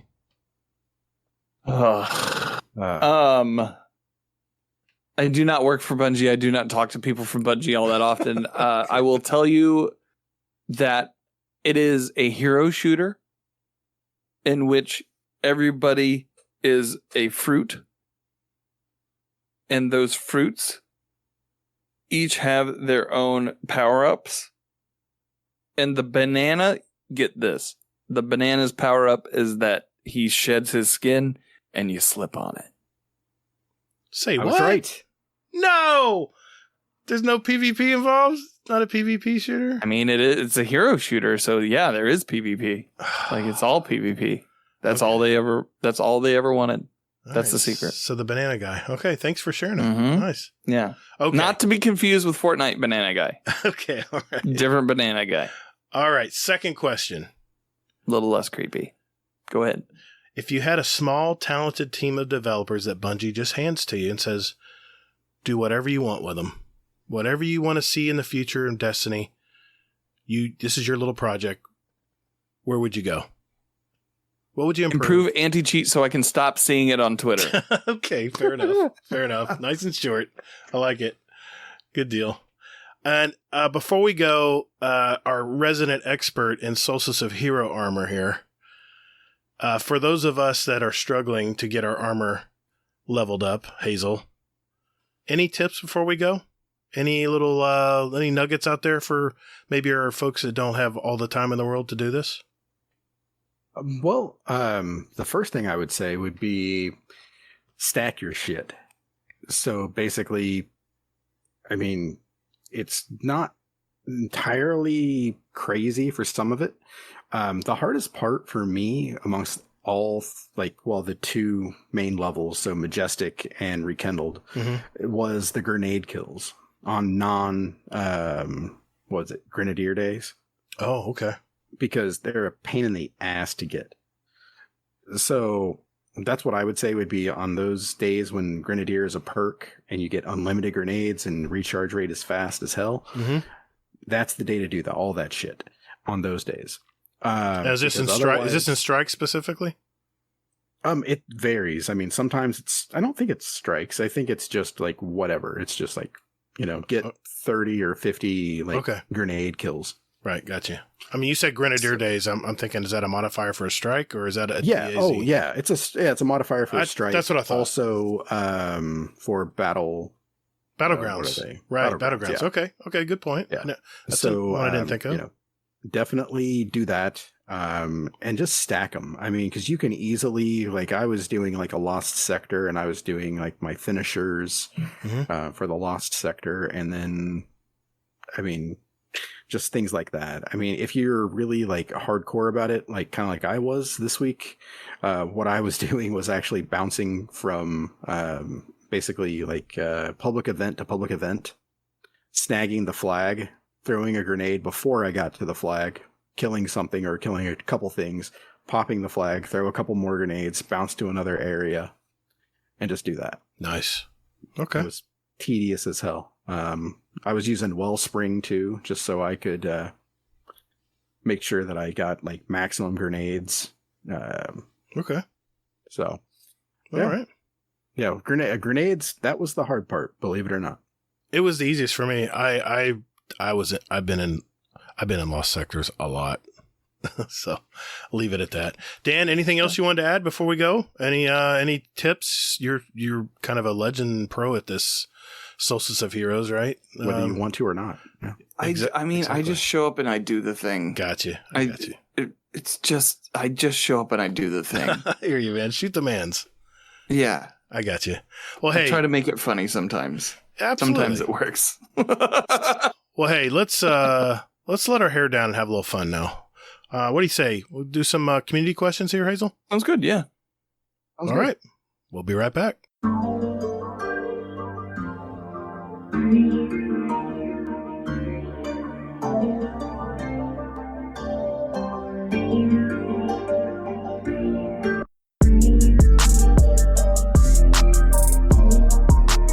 Hey Guardians, would you like to send us a question for the show? Well, there's 4 ways to do it. Number 1, join our Discord server. There's a join link in our show notes. We have some great gamers in there, by the way, and you can just lurk or hang out or jump right in and talk with us. There's also a channel labeled Podcast Questions where you can type in your question for the show. You can also email us at guardiandowncast@gmail.com, or we also tweet out almost every week about our upcoming show, guest, and you can respond there with your questions at guardian_d_cast is our Twitter handle.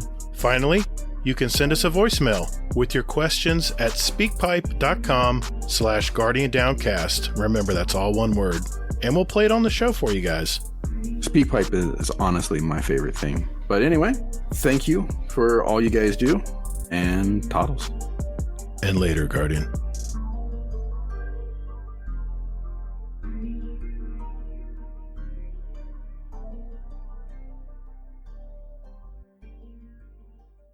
All right, ladies and gentlemen, this is one of my favorite segments. This is where we get our questions from our community, whether it be from SpeakPipe, our voicemail system, or Twitter, or obviously our Discord, which we always have outstanding questions asked. I'm going to start it off, Hazel. This is from Mr. Monkey. This is a question for Mr. Danfinity. He asked, how did it feel to get 100 people, myself included, the anarchy?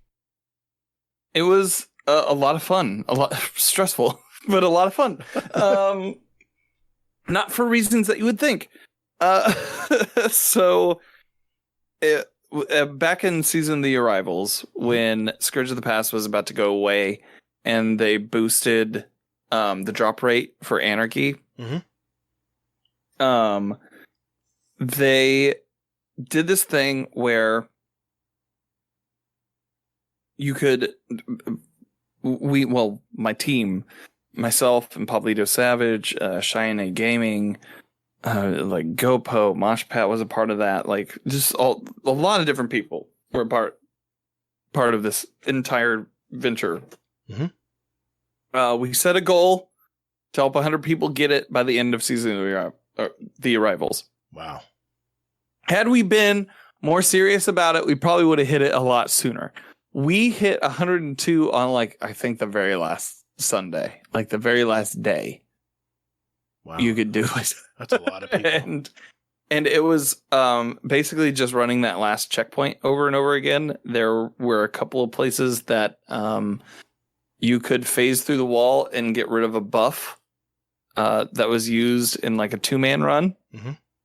And so basically you taught people the encounter the regular way, except for there was a couple of spots where people could kind of just sit there and shoot the armpits or the canisters whenever they came up. It was a lot of fun. The biggest struggles with that were voice comms, because we were on all three.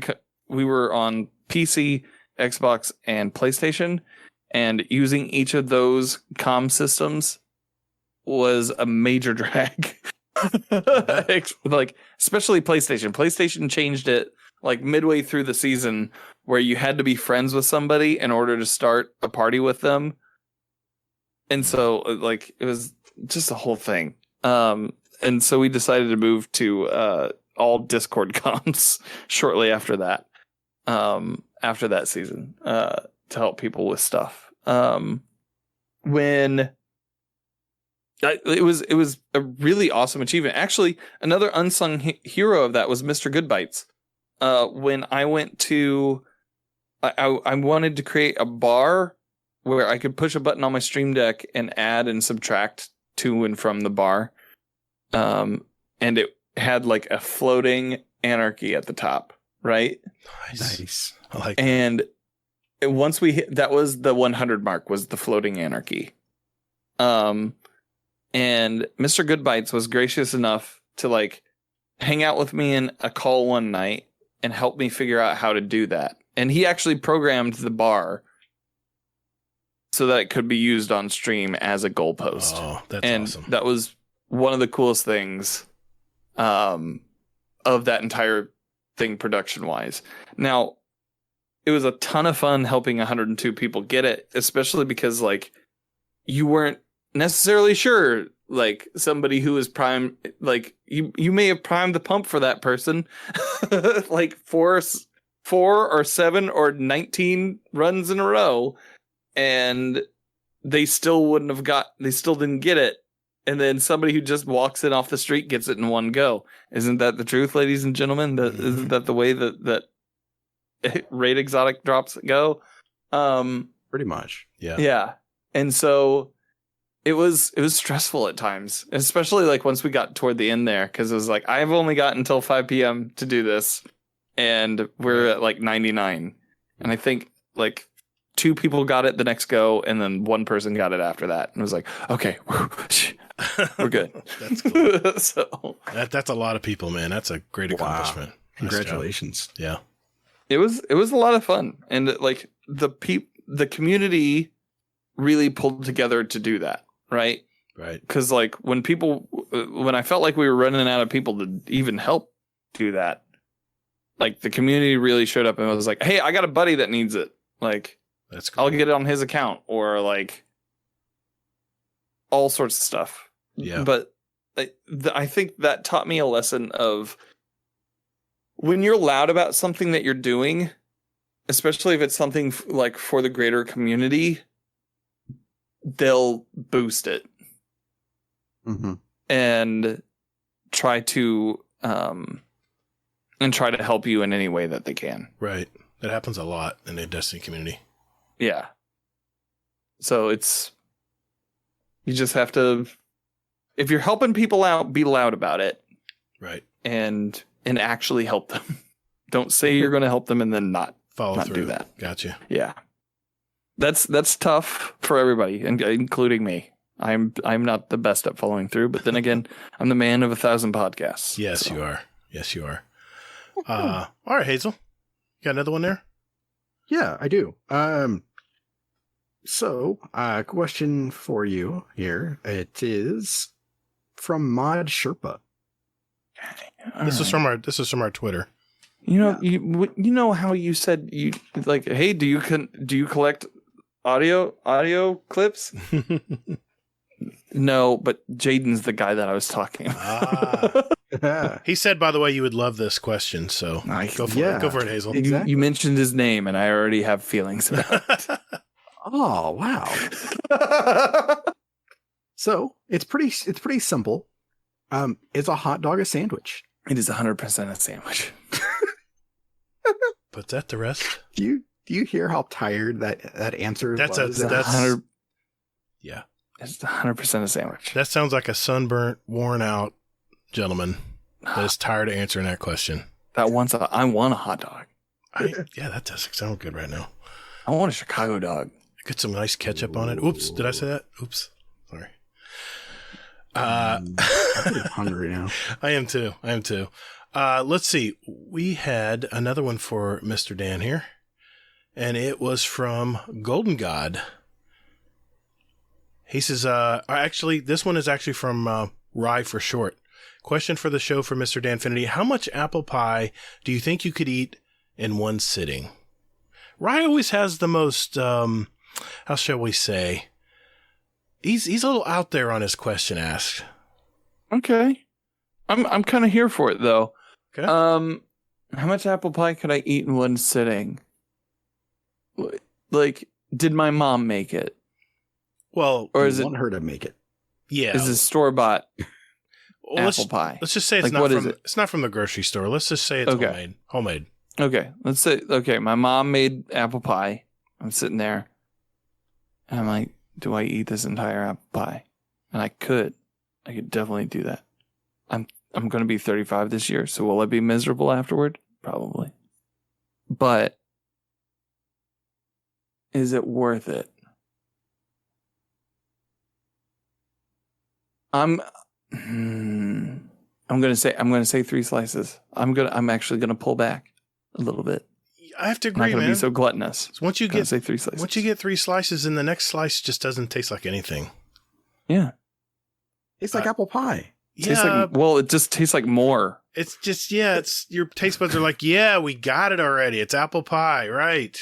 It tastes like diabetes. Yeah. Yeah. Wilford Brimley.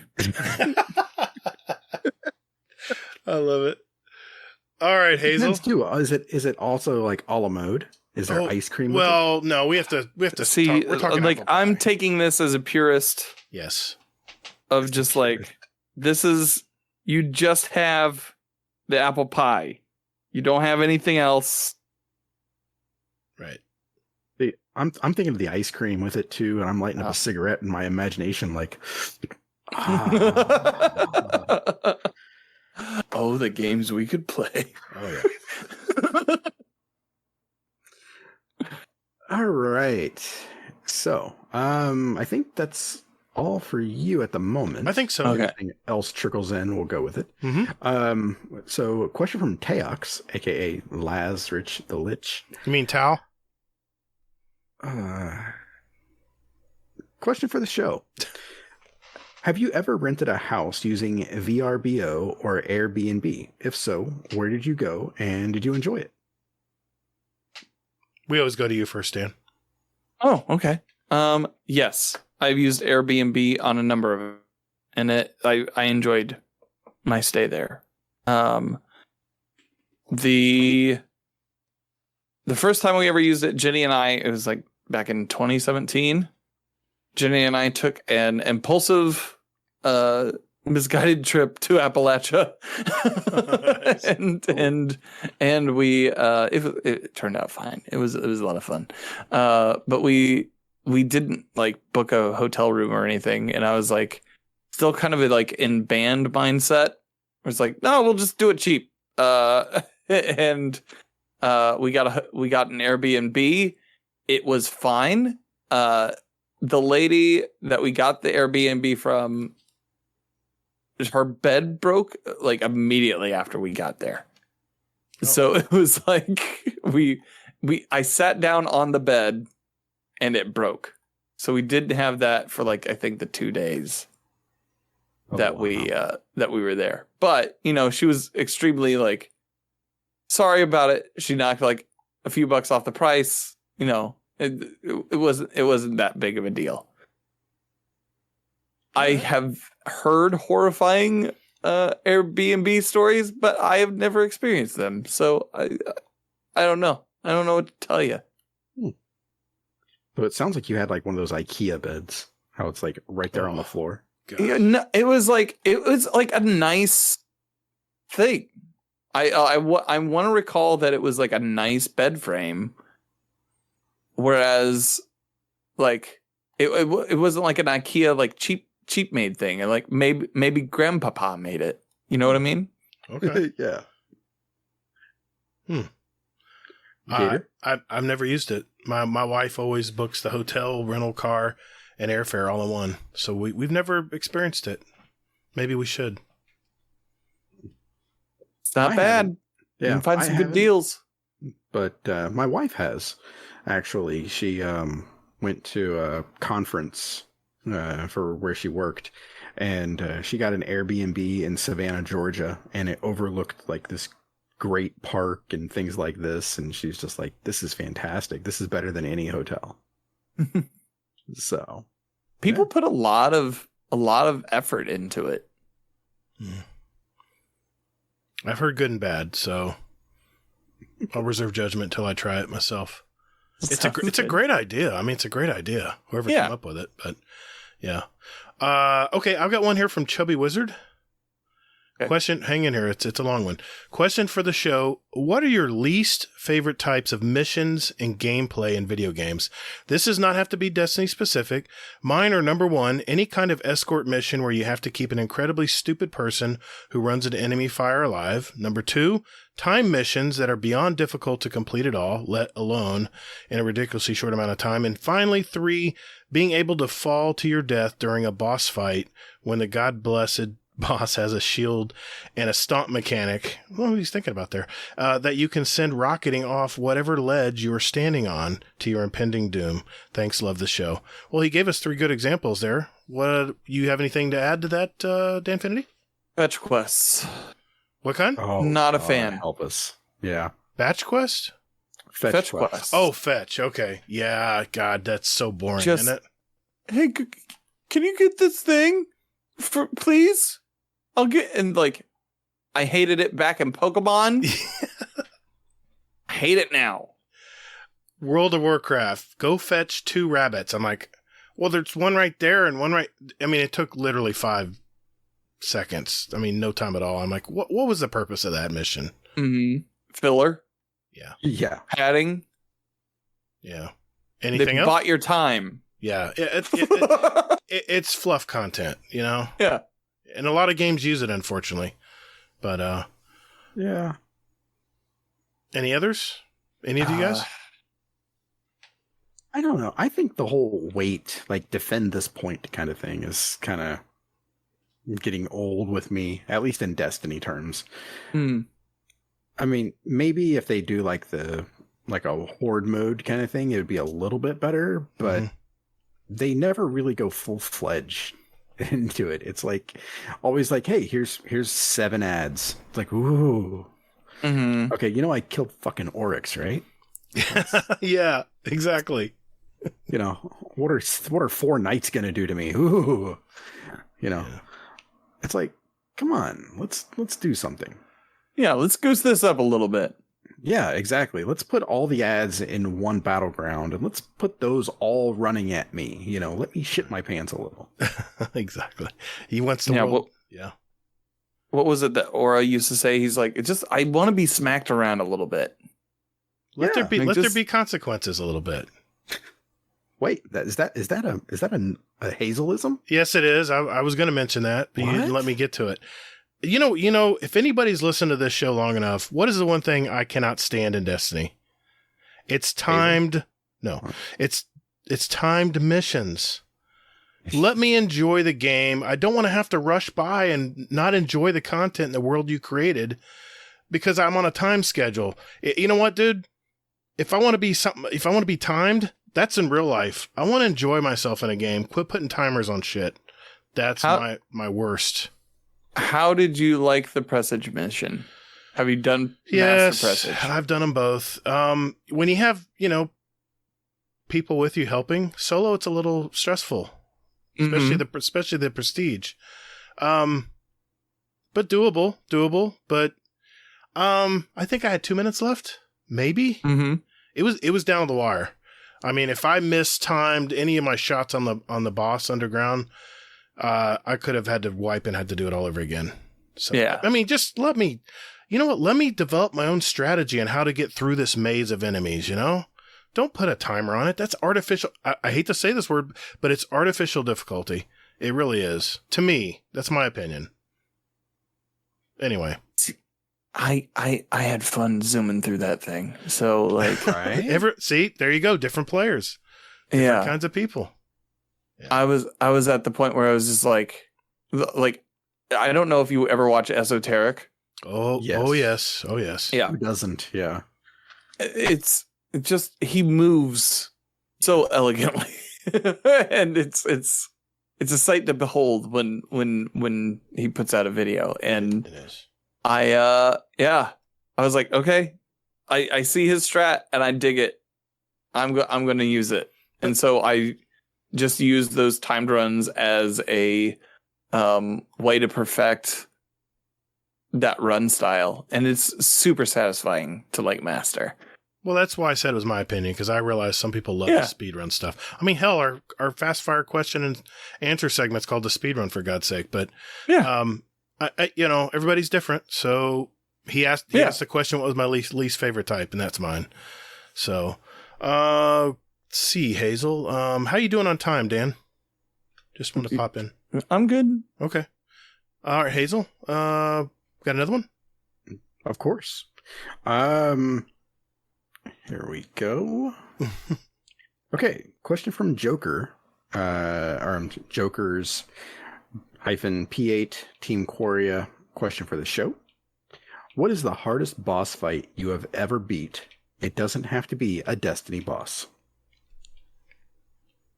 Man. Boss fight. Oh, I know what mine is. There was... So, have you guys played Returnal? No. It is a PS5 exclusive. Mm-hmm. Sorry, guys. I saw the trailer. Humble brag. But it's a really fun game. I was not expecting to like it as much as I did while I was playing it. And I mean, I haven't beat it yet, but one of the bosses in there, it's just a bullet hell game, like put into like third person, which is kind of nuts. And I really, really liked my time with it. That first boss in the first biome can suck on a bunch of potatoes, I tell you, because it was, I bashed my head against that puzzle of that boss and that sequence of events that she lays down before you, probably for like 2-3 hours, like just trying to get it right. And it was a struggle, dude. It was a lot of fun, but it was a struggle.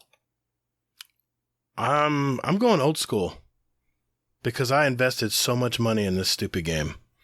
Mike Tyson's Punch Out. Mike Tyson, you would get him down to a sliver. I mean, just a sliver. He'd throw an uppercut and you were down for the count. That was so frustrating to me. Yeah, I'm going old school. That was my hardest boss. If we're talking full. Yeah.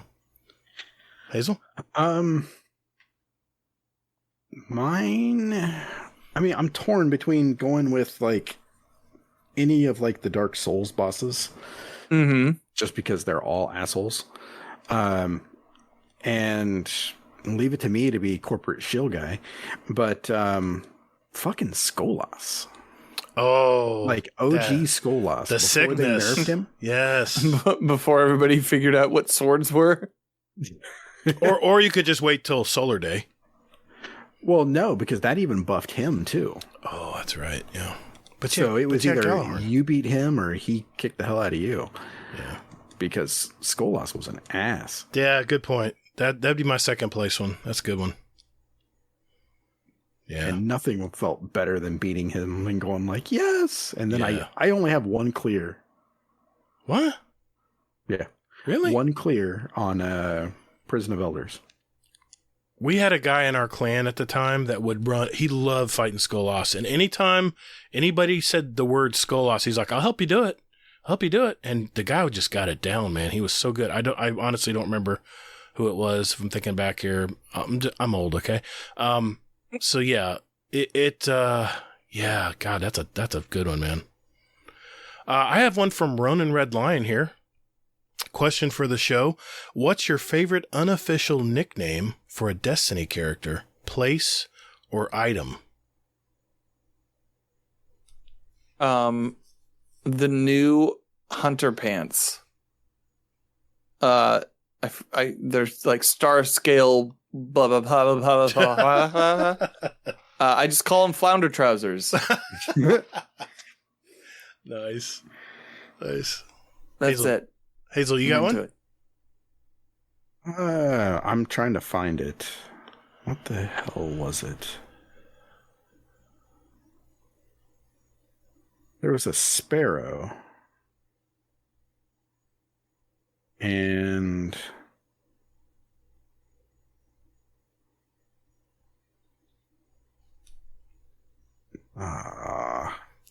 I can't find it now. But it's like a reverse sparrow where it looks like it kind of like shoots stuff out behind it. Let me see here. Is it this one? Approaching Infinity? I don't think that's it. But there's one sparrow, and it doesn't look very I don't know how it passed QA. Let's just go with that. And I was playing with them in LFG group, and somebody called it the Jizzmobile.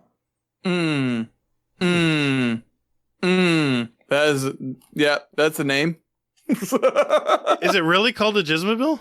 No, it's definitely I was gonna say, Bungie, what's going on? Corny on Main, dude. Jeez. Wow. But yeah, I think it might be Approaching Infinity. That's the only one that I can think of that looks like this. Let me see if that's it. But yeah. Okay.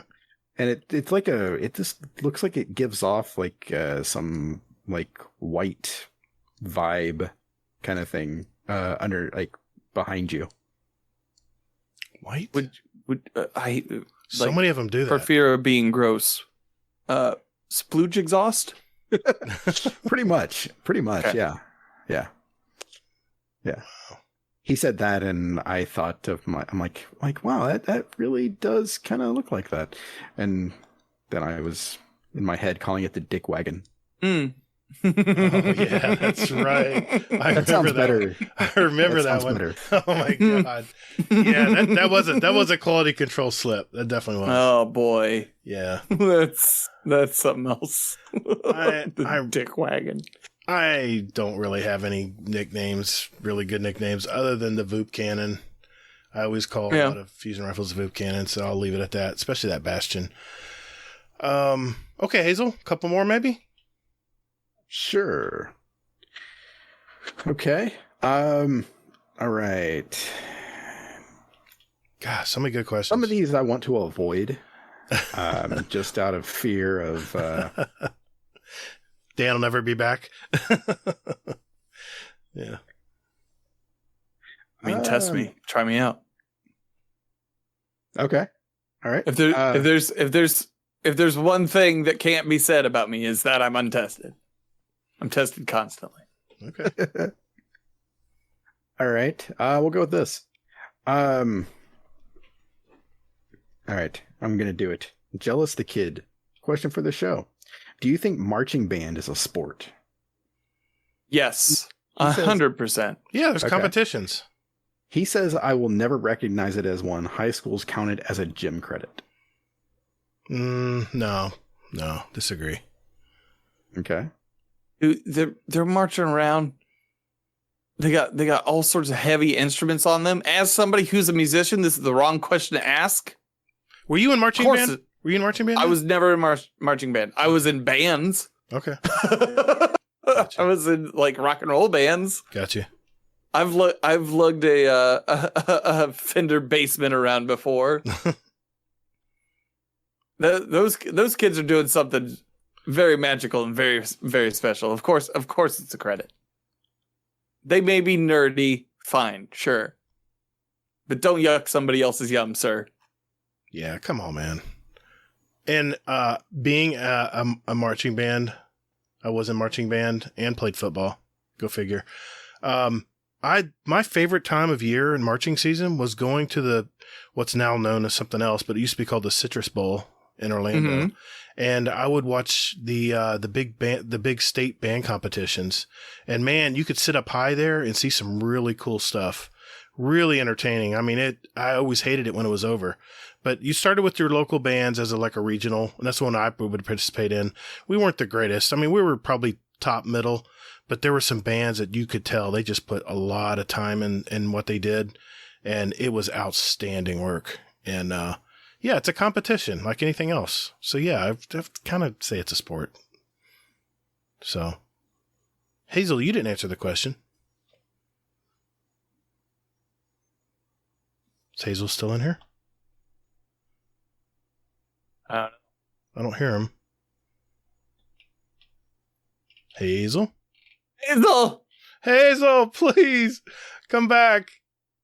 Was it splooting dust? Is that what drove you away? He dropped out. Hazel, come back. Please. Hey, I'm back. There we go. There we go. You didn't. You Frustrating at all. I bet it is. You didn't answer your own question. Marching band a sport? Is marching band a sport? I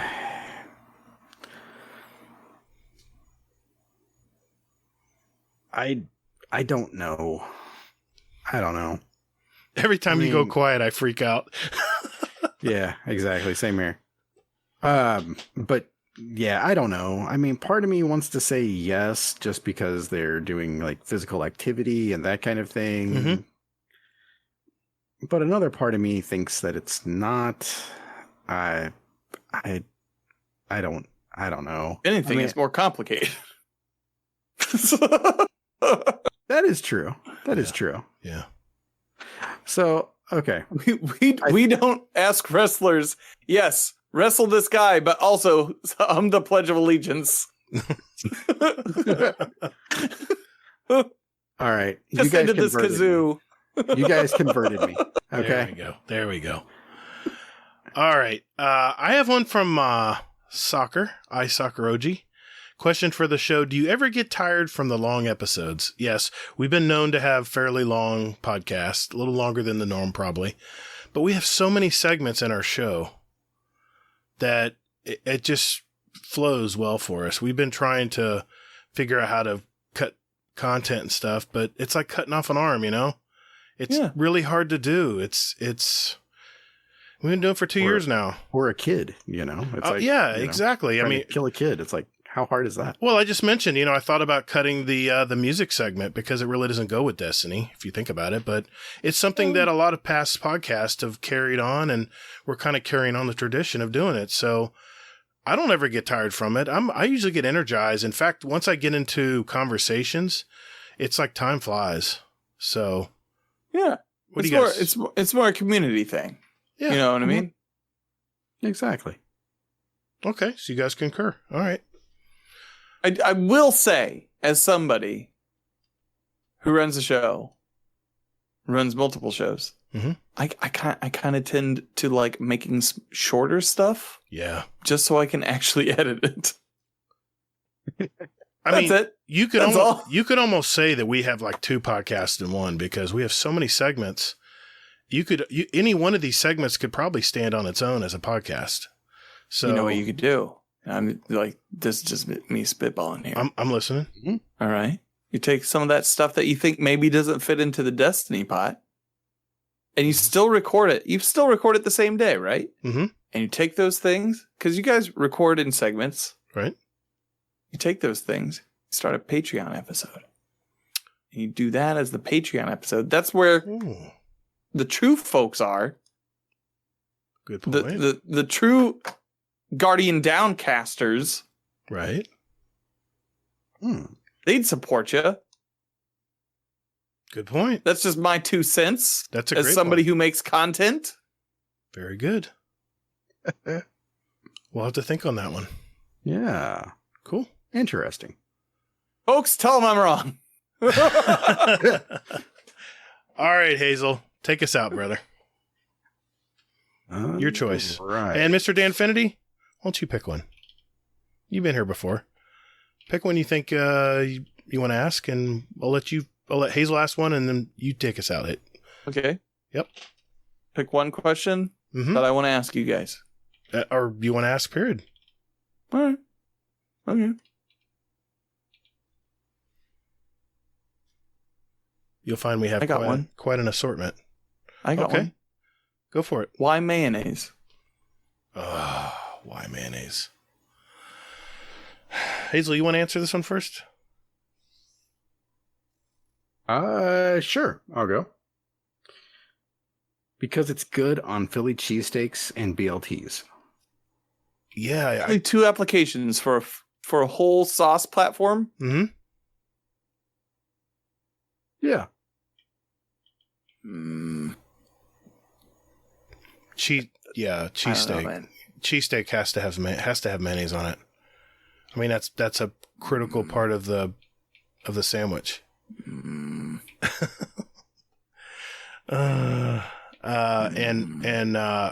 tell me you're gonna have a bologna sandwich without mayonnaise on it? Yeah, I don't eat bologna either. Who eats bologna? I used to as a kid. I mean, as a kid, yeah, everybody eats stuff as kids. Right. Hell, I ate my underwear when I was a kid. All right, bad example. Okay.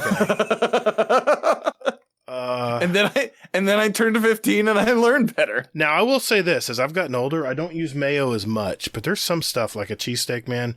You got to have mayonnaise on it, man. I mean, come on. I mean, the onion. Oh no! We don't say the M word. We don't say that M word here. Whoa! What? I mean, in my house, we don't. My son loves mustard. In fact, if we don't have his what kind of mustard does your son like? My wife likes Dijon mustard, but my son likes more of a spicy mustard. Spicy brown, yeah. And he's like, "You don't have any spicy mustard?" We're just doing a cookout for the 4th. I'm like, you can leave, sir. If you don't like our mustard that we have here, you can just find the door. Damn. No, I mean, That's fucking harsh. I mean, I was kidding, but Spicy brown, dude. You always have to have a spicy brown around. When it comes to condiments, a spicy brown mustard. Yeah. Exactly. Yeah. True. Are you a ketchup guy, Gatr? Out of curiosity. I love ketchup. I'm not from where you guys are from. I'm from Florida, and in Florida we put ketchup on a lot of things.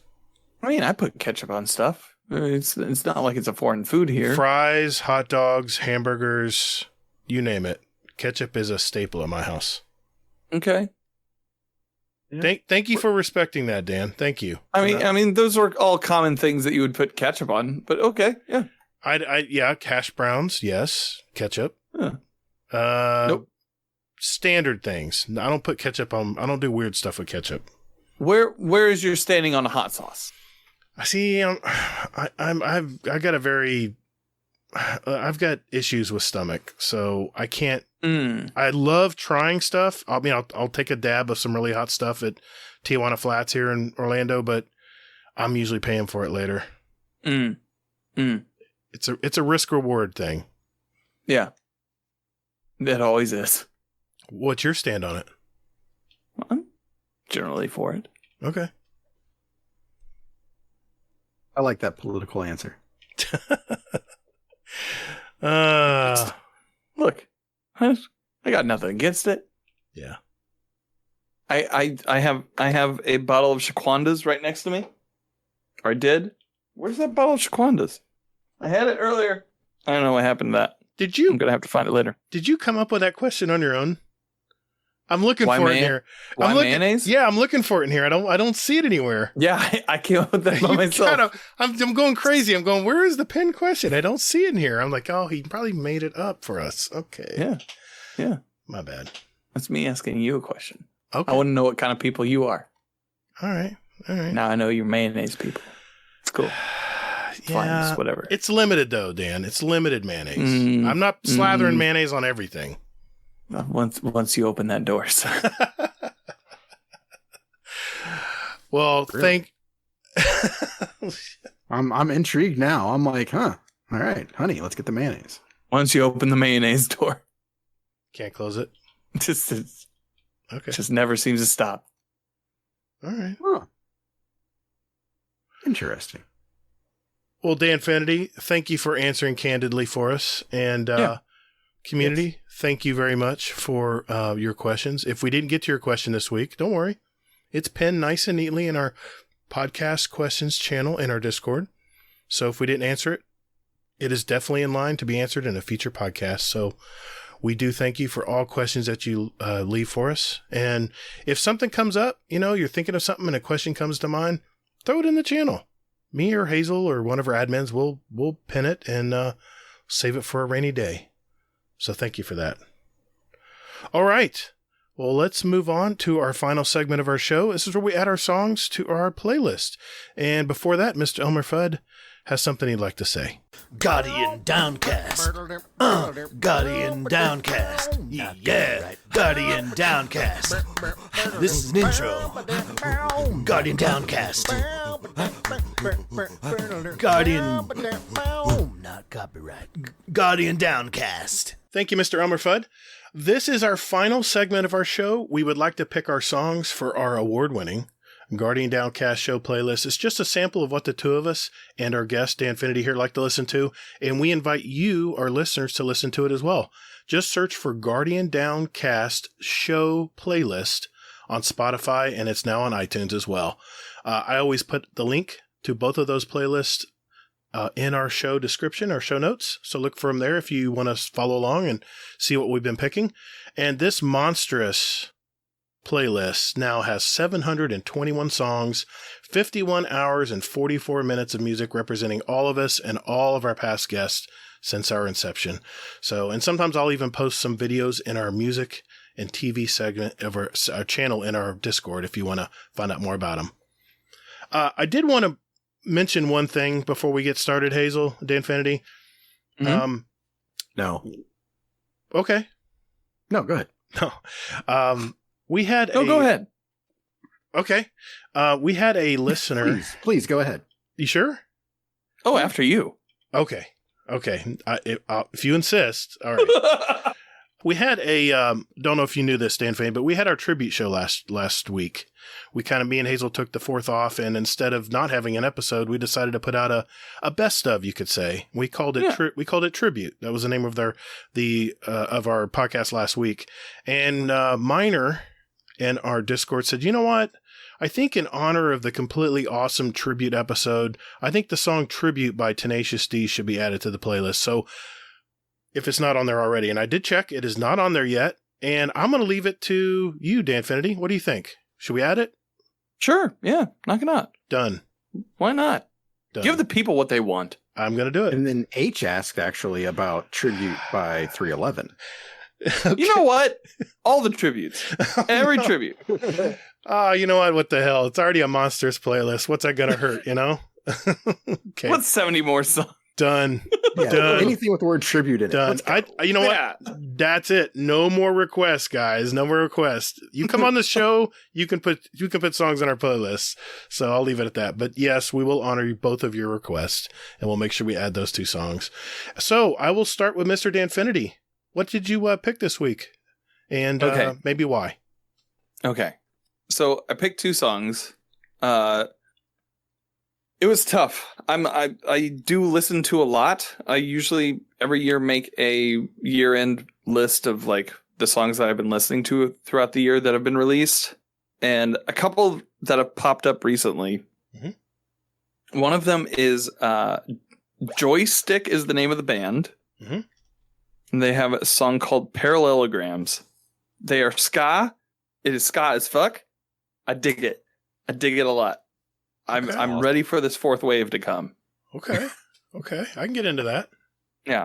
I've noticed your list a little light on ska, so I decided to add some. Yes, you are correct. Thank you. You are correct. We did need a correction there. Good ad. Yeah. So it's a really peppy song. It's the horn line at the beginning. It just feels like a song that you know before you hear it. And they're really cool. They're I want to say they're based out of Louisiana, really? I believe. Okay. And there's like this new ska punk label that's it's called Bad Times Records that's putting out basically all the ska stuff right now, and it's real cool. Go give that entire record label a listen. Okay. They're fun. Sounds awesome. Good. I'm gonna need to have some No Doubt next week. No, not the popular. Don't speak. No. I'm talking about the ska. Okay, that's the only ska he knows. I'm talking about the underground stuff that probably a lot of our listeners don't know about. But anyway, I'm sorry. Gotcha. Continue, sir. And then I added Lumberjack by Tyler, the Creator. Nice. Tyler, the Creator, like, has been somebody that I accidentally watched the Jimmy Fallon episode where Odd Future performed and was like, what the fuck is this? And then found out about Odd Future, downloaded their mixtape, and listened to Goblin immediately after it released. And he's just somebody that's kind of been on the back burner of my mind for a long time. He's always put out like interesting stuff. It may not always be like what you're looking for, but it's interesting for him and his career and his life. He also has like ties to MF Doom, who is one of my favorite rappers of all time. And this track, Lumberjack, off of his new album, which his new album is really fun, front to back. It has this kind of like low warble that reminds me of something that would be on a Victor Vaughn album from Doom or something. So that's my second pick. Man, you put a lot of time and thought into your song picks. I love that, dude. Thank you for that. I've been thinking, doing the playlist every year, because I build a playlist out. I build two playlists. One's the best of 2021 and one's 2021. And 2021 right now is 70 hours long. Nice. And best of 2021 is like 12. I thought ours was long. Holy crap. Yeah. So I love it. I usually break that around like October. I will take the best of the songs that I think are the best, and then prune them a little bit if like maybe something doesn't flow or whatever, and then try to sequence it so you could listen to it front to back, or you could listen to it on random. Oh, I love it. And then put that out by the time the end of the year list starts circulating in like the end of November, the beginning of December. That's awesome, man. Nice. I love it. Music is awesome. Yeah. You know, I almost thought about dropping this part of our show because I didn't think anybody was listening to it. And we've had so many people that said, hey, I really liked the song you had in here. And it just gives me a little more reason to keep it. Yeah. Thank you for that, Hazel. Yes, thank you. Well, speaking of which, Hazel, what did you pick this week, man? Okay. So, I had the misfortune of just basically saying, hey, okay, Google, play something. Oh. So, yeah. So in the course of doing that, it played Miley Cyrus's version of Nothing Else Matters. Oh, it's a great song. Okay. And I'm like, this is not as bad as I thought it was going to be, but it's nowhere near like the original. She's got a good growl, though. She does. There's something about James Hetfield, so. Yeah. Okay. Question, real quick before you continue. Is it a part of some sort of tribute album that has happened recently? I believe it was, yeah. It Okay. had, I want to say it had like Yo-Yo Ma and, it was just like who else did it have? I know St. Vincent did a Yo-Yo version. Ma. Really? St. Vincent Elton was on John. there. Oh, wow. Yeah, this is like all on this cover. It was like Yo-Yo Ma, Elton John. Is this a Metallica tribute? Yeah. Oh. Because Wow. so St. Vincent did Sad But True. And I was like, oh, okay, this is an interesting take. I never would have thought of this. She can play some mean guitar, too, man. I've seen her live. She's nuts, dude. Yeah. She's crazy. It's wonderful. What do you know? Yeah, Hazel Chad picked a good Smith. song. Well, I picked the original. Okay. I mean, it wasn't bad, but Yeah. I mean, it just made me miss. That's the problem to me with like whenever somebody does a cover, it like very rarely does it beat the original. Mm-hmm. Yeah. So, I mean, most of the time they just leave me wanting the original, and that's what this did. Hmm. There were just a few moments that just didn't hit the way that James did. So I was just like, all right, I'm going to go back. I'm going to add that. That was on my list, by the way, to add in the future, and you beat me to it. So we're even now. Yeah. You're welcome. Mm-hmm. So Nothing Else Matters, my first pick. And then I had it on shuffle, and I was listening to Linkin Park from back in the day, and then it led me to Fort Minor and Mike Shinoda. Mm-hmm. So I was trying to like pick a song from that, and I just decided to go with like, probably the most catchiest song from that list, and went with Remember the Name. So yeah. Cool. All right. I miss Mike Shinoda and those guys. Very nice. Old school Linkin Park, not like the new version. Right, I guess, right. Or, well, the new old version. Yeah, I got you. I follow you. Well, I guess you could say I took another break from progressive metal this week. What? Two of my favorite bands from the past.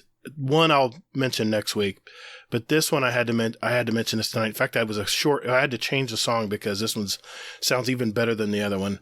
But I went with my boys from Chicago, formed in '72, and they have a new album out. It just released like a couple weeks ago. It's called Crash of the Crown, and it's my boys. It's Styx. And the song is called Monster. I listened to the whole album, and this was one of my favorite songs on it. So there may be one that you like even better, but I had to pick that one.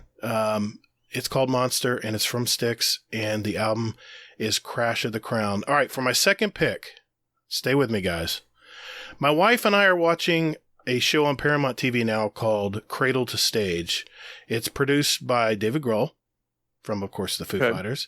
And what he does is he follows musicians, but he talks to their mothers and how they started up, how they learned about music, what did they do as they were growing up. And there was a lot of home video. It was just superbly produced, superbly done. And Dave Grohl said something in one of the first episodes that he said that this musician was one of his very first musical influences. And the memories just came flooding back to me. And I cannot believe I didn't at least put this song in earlier. But let me tell you a story of a musician and songwriter and record producer born in Beaumont, Texas, a long time ago, let's just say. His older brother were both born with albinism, which means they lack pigment in their skin, eyes, and hair. Probably you guys know. And they also do have vision problems down the road. He left his hometown at 17 when he was already talented at several types of instruments. And his talents are all the way across rock, jazz, blues, pop. I mean, he's worked with everything. He's been session musicians for many famous artists. And he finally created his own music group back in the 70s. He actually invented the keyboard strap where you could actually play keyboards like guitar on stage, like untethered, And I picked a song from this guy from their album, They Only Come Out at Night, which was released in '72. It's the song Frankenstein from the music man that is Mr. Edgar Winter. And his band, of course, is the Edgar Winter Group. I know you guys think I'm crazy with all the synthesized music that I always love, from, the 80s and even the prog rock today that has a lot of syntho in it. This is why. This man had such experimental music back in the day. And once you listen to Frankenstein, and listeners, you better damn well make sure you have earbuds in when you hear this song, because you cannot do it justice listening to it on a single speaker. So make sure you listen to it with a nice pair of earbuds in, and it will blow you away. But being that Dave Grohl and I are about the same age, it just made sense that was one of his ideas he loved too. The man is 74 years old today, and he still tours today. And he opens for Deep Purple, Alice Cooper, all these past legends. So, that's what I chose. As requested, Mrs. Gatr has chosen a song for this week's show. She says, "All I do is dick around. The sun goes up, the moon goes down. The leaves are green, the leaves are brown. All I do is dick around." This is my life during summer vacation. So she chose the song Dick Around by the group Sparks. And you can find their song on their 2006 album, Hello Young Lovers. It's a great song. Has a lot of, it has a lot of meaning. So check that out. Well, guys, that is a wrap. That is another episode in the can, so to speak. we have over 102 other episodes from the past with interviews from gamers all over our community. So take a look at those, especially if you're just finding out about us. Well, Mr. Danfinity, thank you again, brother, for coming on tonight. How can people get a hold of you, sir? Other than, giving you a nice big hug. I get to do the spiel. Yes. I get to do the spiel, guys. He's doing the spiel. Hi, my name's Danfinity. You can find me on Twitter and Instagram and the TikTok at Danfinity, where the eyes are L's. You can also find me on Twitch 3 days a week, twitch.tv/Danfinity, where this coming Sunday, I'll be helping people with stuff on PlayStation. If you need help with the PvE activities there, when crossplay comes, it doesn't matter where you're going to be playing. That's what we're going to be doing to help. So, other than that, I'll be playing some Sea of Thieves. I think some Borderlands in the next week. Some Solstice stuff, possibly, maybe. Mm-hmm. It all depends. It all depends on how I'm feeling. Are you on all the platforms? I am no longer on Xbox. It's okay. Don't worry about it. I got a PlayStation 5. Yes. I got a PC. And my Xbox was collecting dust and basically just holding down like a spot on my thing. And I was like, man... I redesigned the entire. I was able to redesign the entire office earlier this year, because of like folks who subscribed to my chat, and it was just it had to go. Unfortunately, the Xbox had to go. That's right. It's okay. Mine's sitting in here collecting dust too. I get it. Yeah. Yeah, his is in his closet, he said. No, it's actually right next to me here. I got an Xbox One X, but once you get a PS5, Dan, what are you going to do, man? I mean, like it's pretty awesome. It's pretty great. It's pretty good. Pretty good. Pretty freaking cool. Yeah. And everyone, don't miss his new podcast, Beardo, Beirdo. It's really a great podcast. So I want to mention that as well. Thank you, friend. I'll give an exclusive. Ooh. The next 3 episodes, we're going to have Ill Physics. Mm-hmm. We're going to have Glad. Nice. Oh, wow. And we're going to have Wolf and Chroma Raven on as kind of a joint episode thing. So should be fun. Holy shit. Cannot wait, awesome. Dude. Cannot wait. Great. I will be there. Hazel, how can everybody find you, sir? By looking for me. Okay. At Hazel NT, anywhere and everywhere. You can find me on Twitter at Todd the Gatr. Remember, that's Gatr. You can also find me on Steam and PS4, Gatr, Gatr, all caps, underscores in between. And I'm on YouTube, Gatr-Guardian Downcast, where we also post our episodes every week. So check that out if you are like me and camp on YouTube every morning before you go to work. You can find our podcast on whatever catcher you have out there, or just visit us at guardiandowncast.com. You can email us at guardiandowncast@gmail.com. And we're on Twitter at Guardian_D_cast for show questions, whatever you guys want to talk to us about. I believe our DMs are open.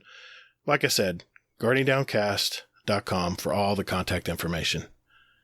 We have a bunch of great gamers in our Discord, so check that out. There's always an invite. Every episode has a permanent invite in our show notes.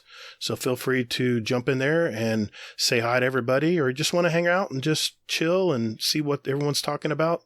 Even better. We're now on Instagram. Just search for Guardian_Down_cast.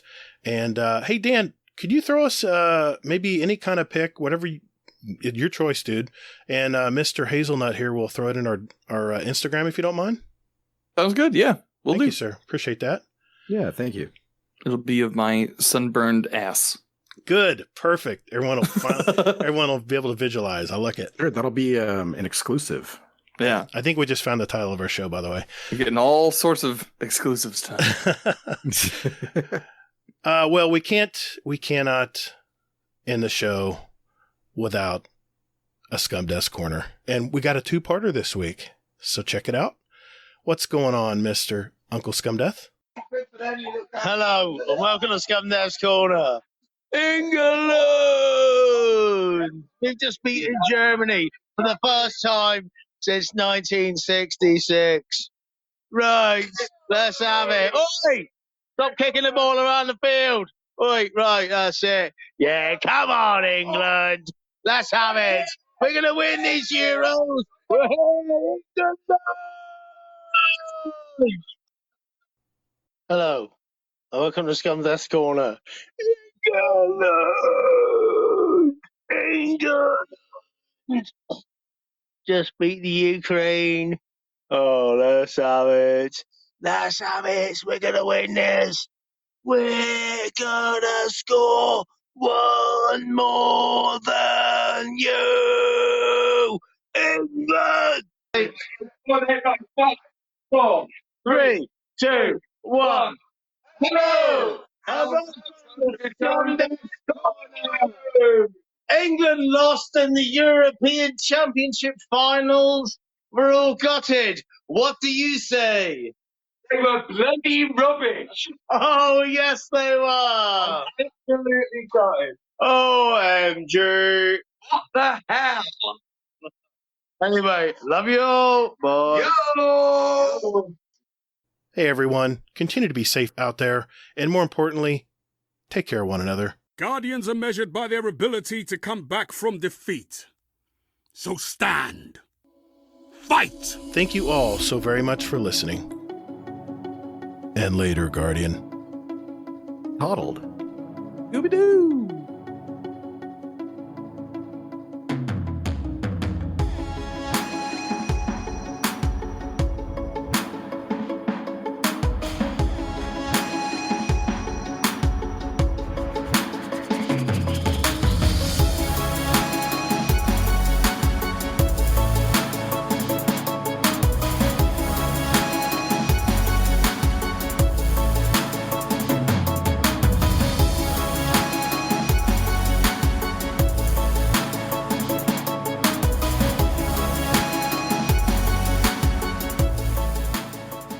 Well, thanks, man. Okay. Thank you for coming on tonight. I'm sorry you had a long day, and then your internet. We almost didn't even have a show tonight. Your internet was, I'm like, that was what worried me the most out of all this. I was like, I don't want to be the reason why sure they can't have a show this evening.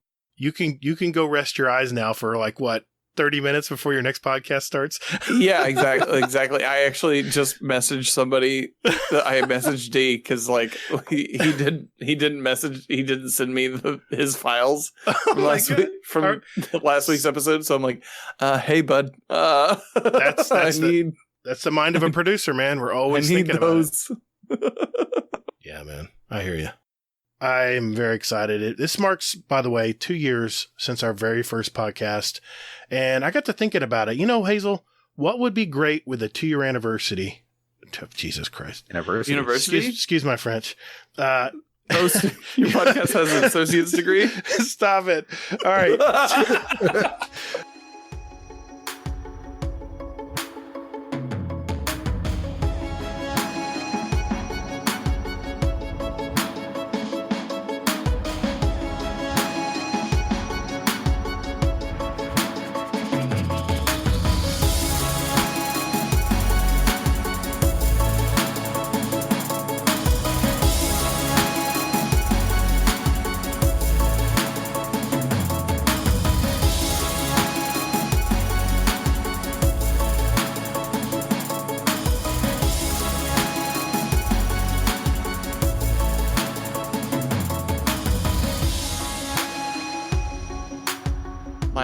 Lidocaine. You got to have the lidocaine and the aloe. I'm telling you, your burn will be great. By next morning, you'll be feeling fantastic already. Gotcha. Okay. Lidocaine, aloe. Yes.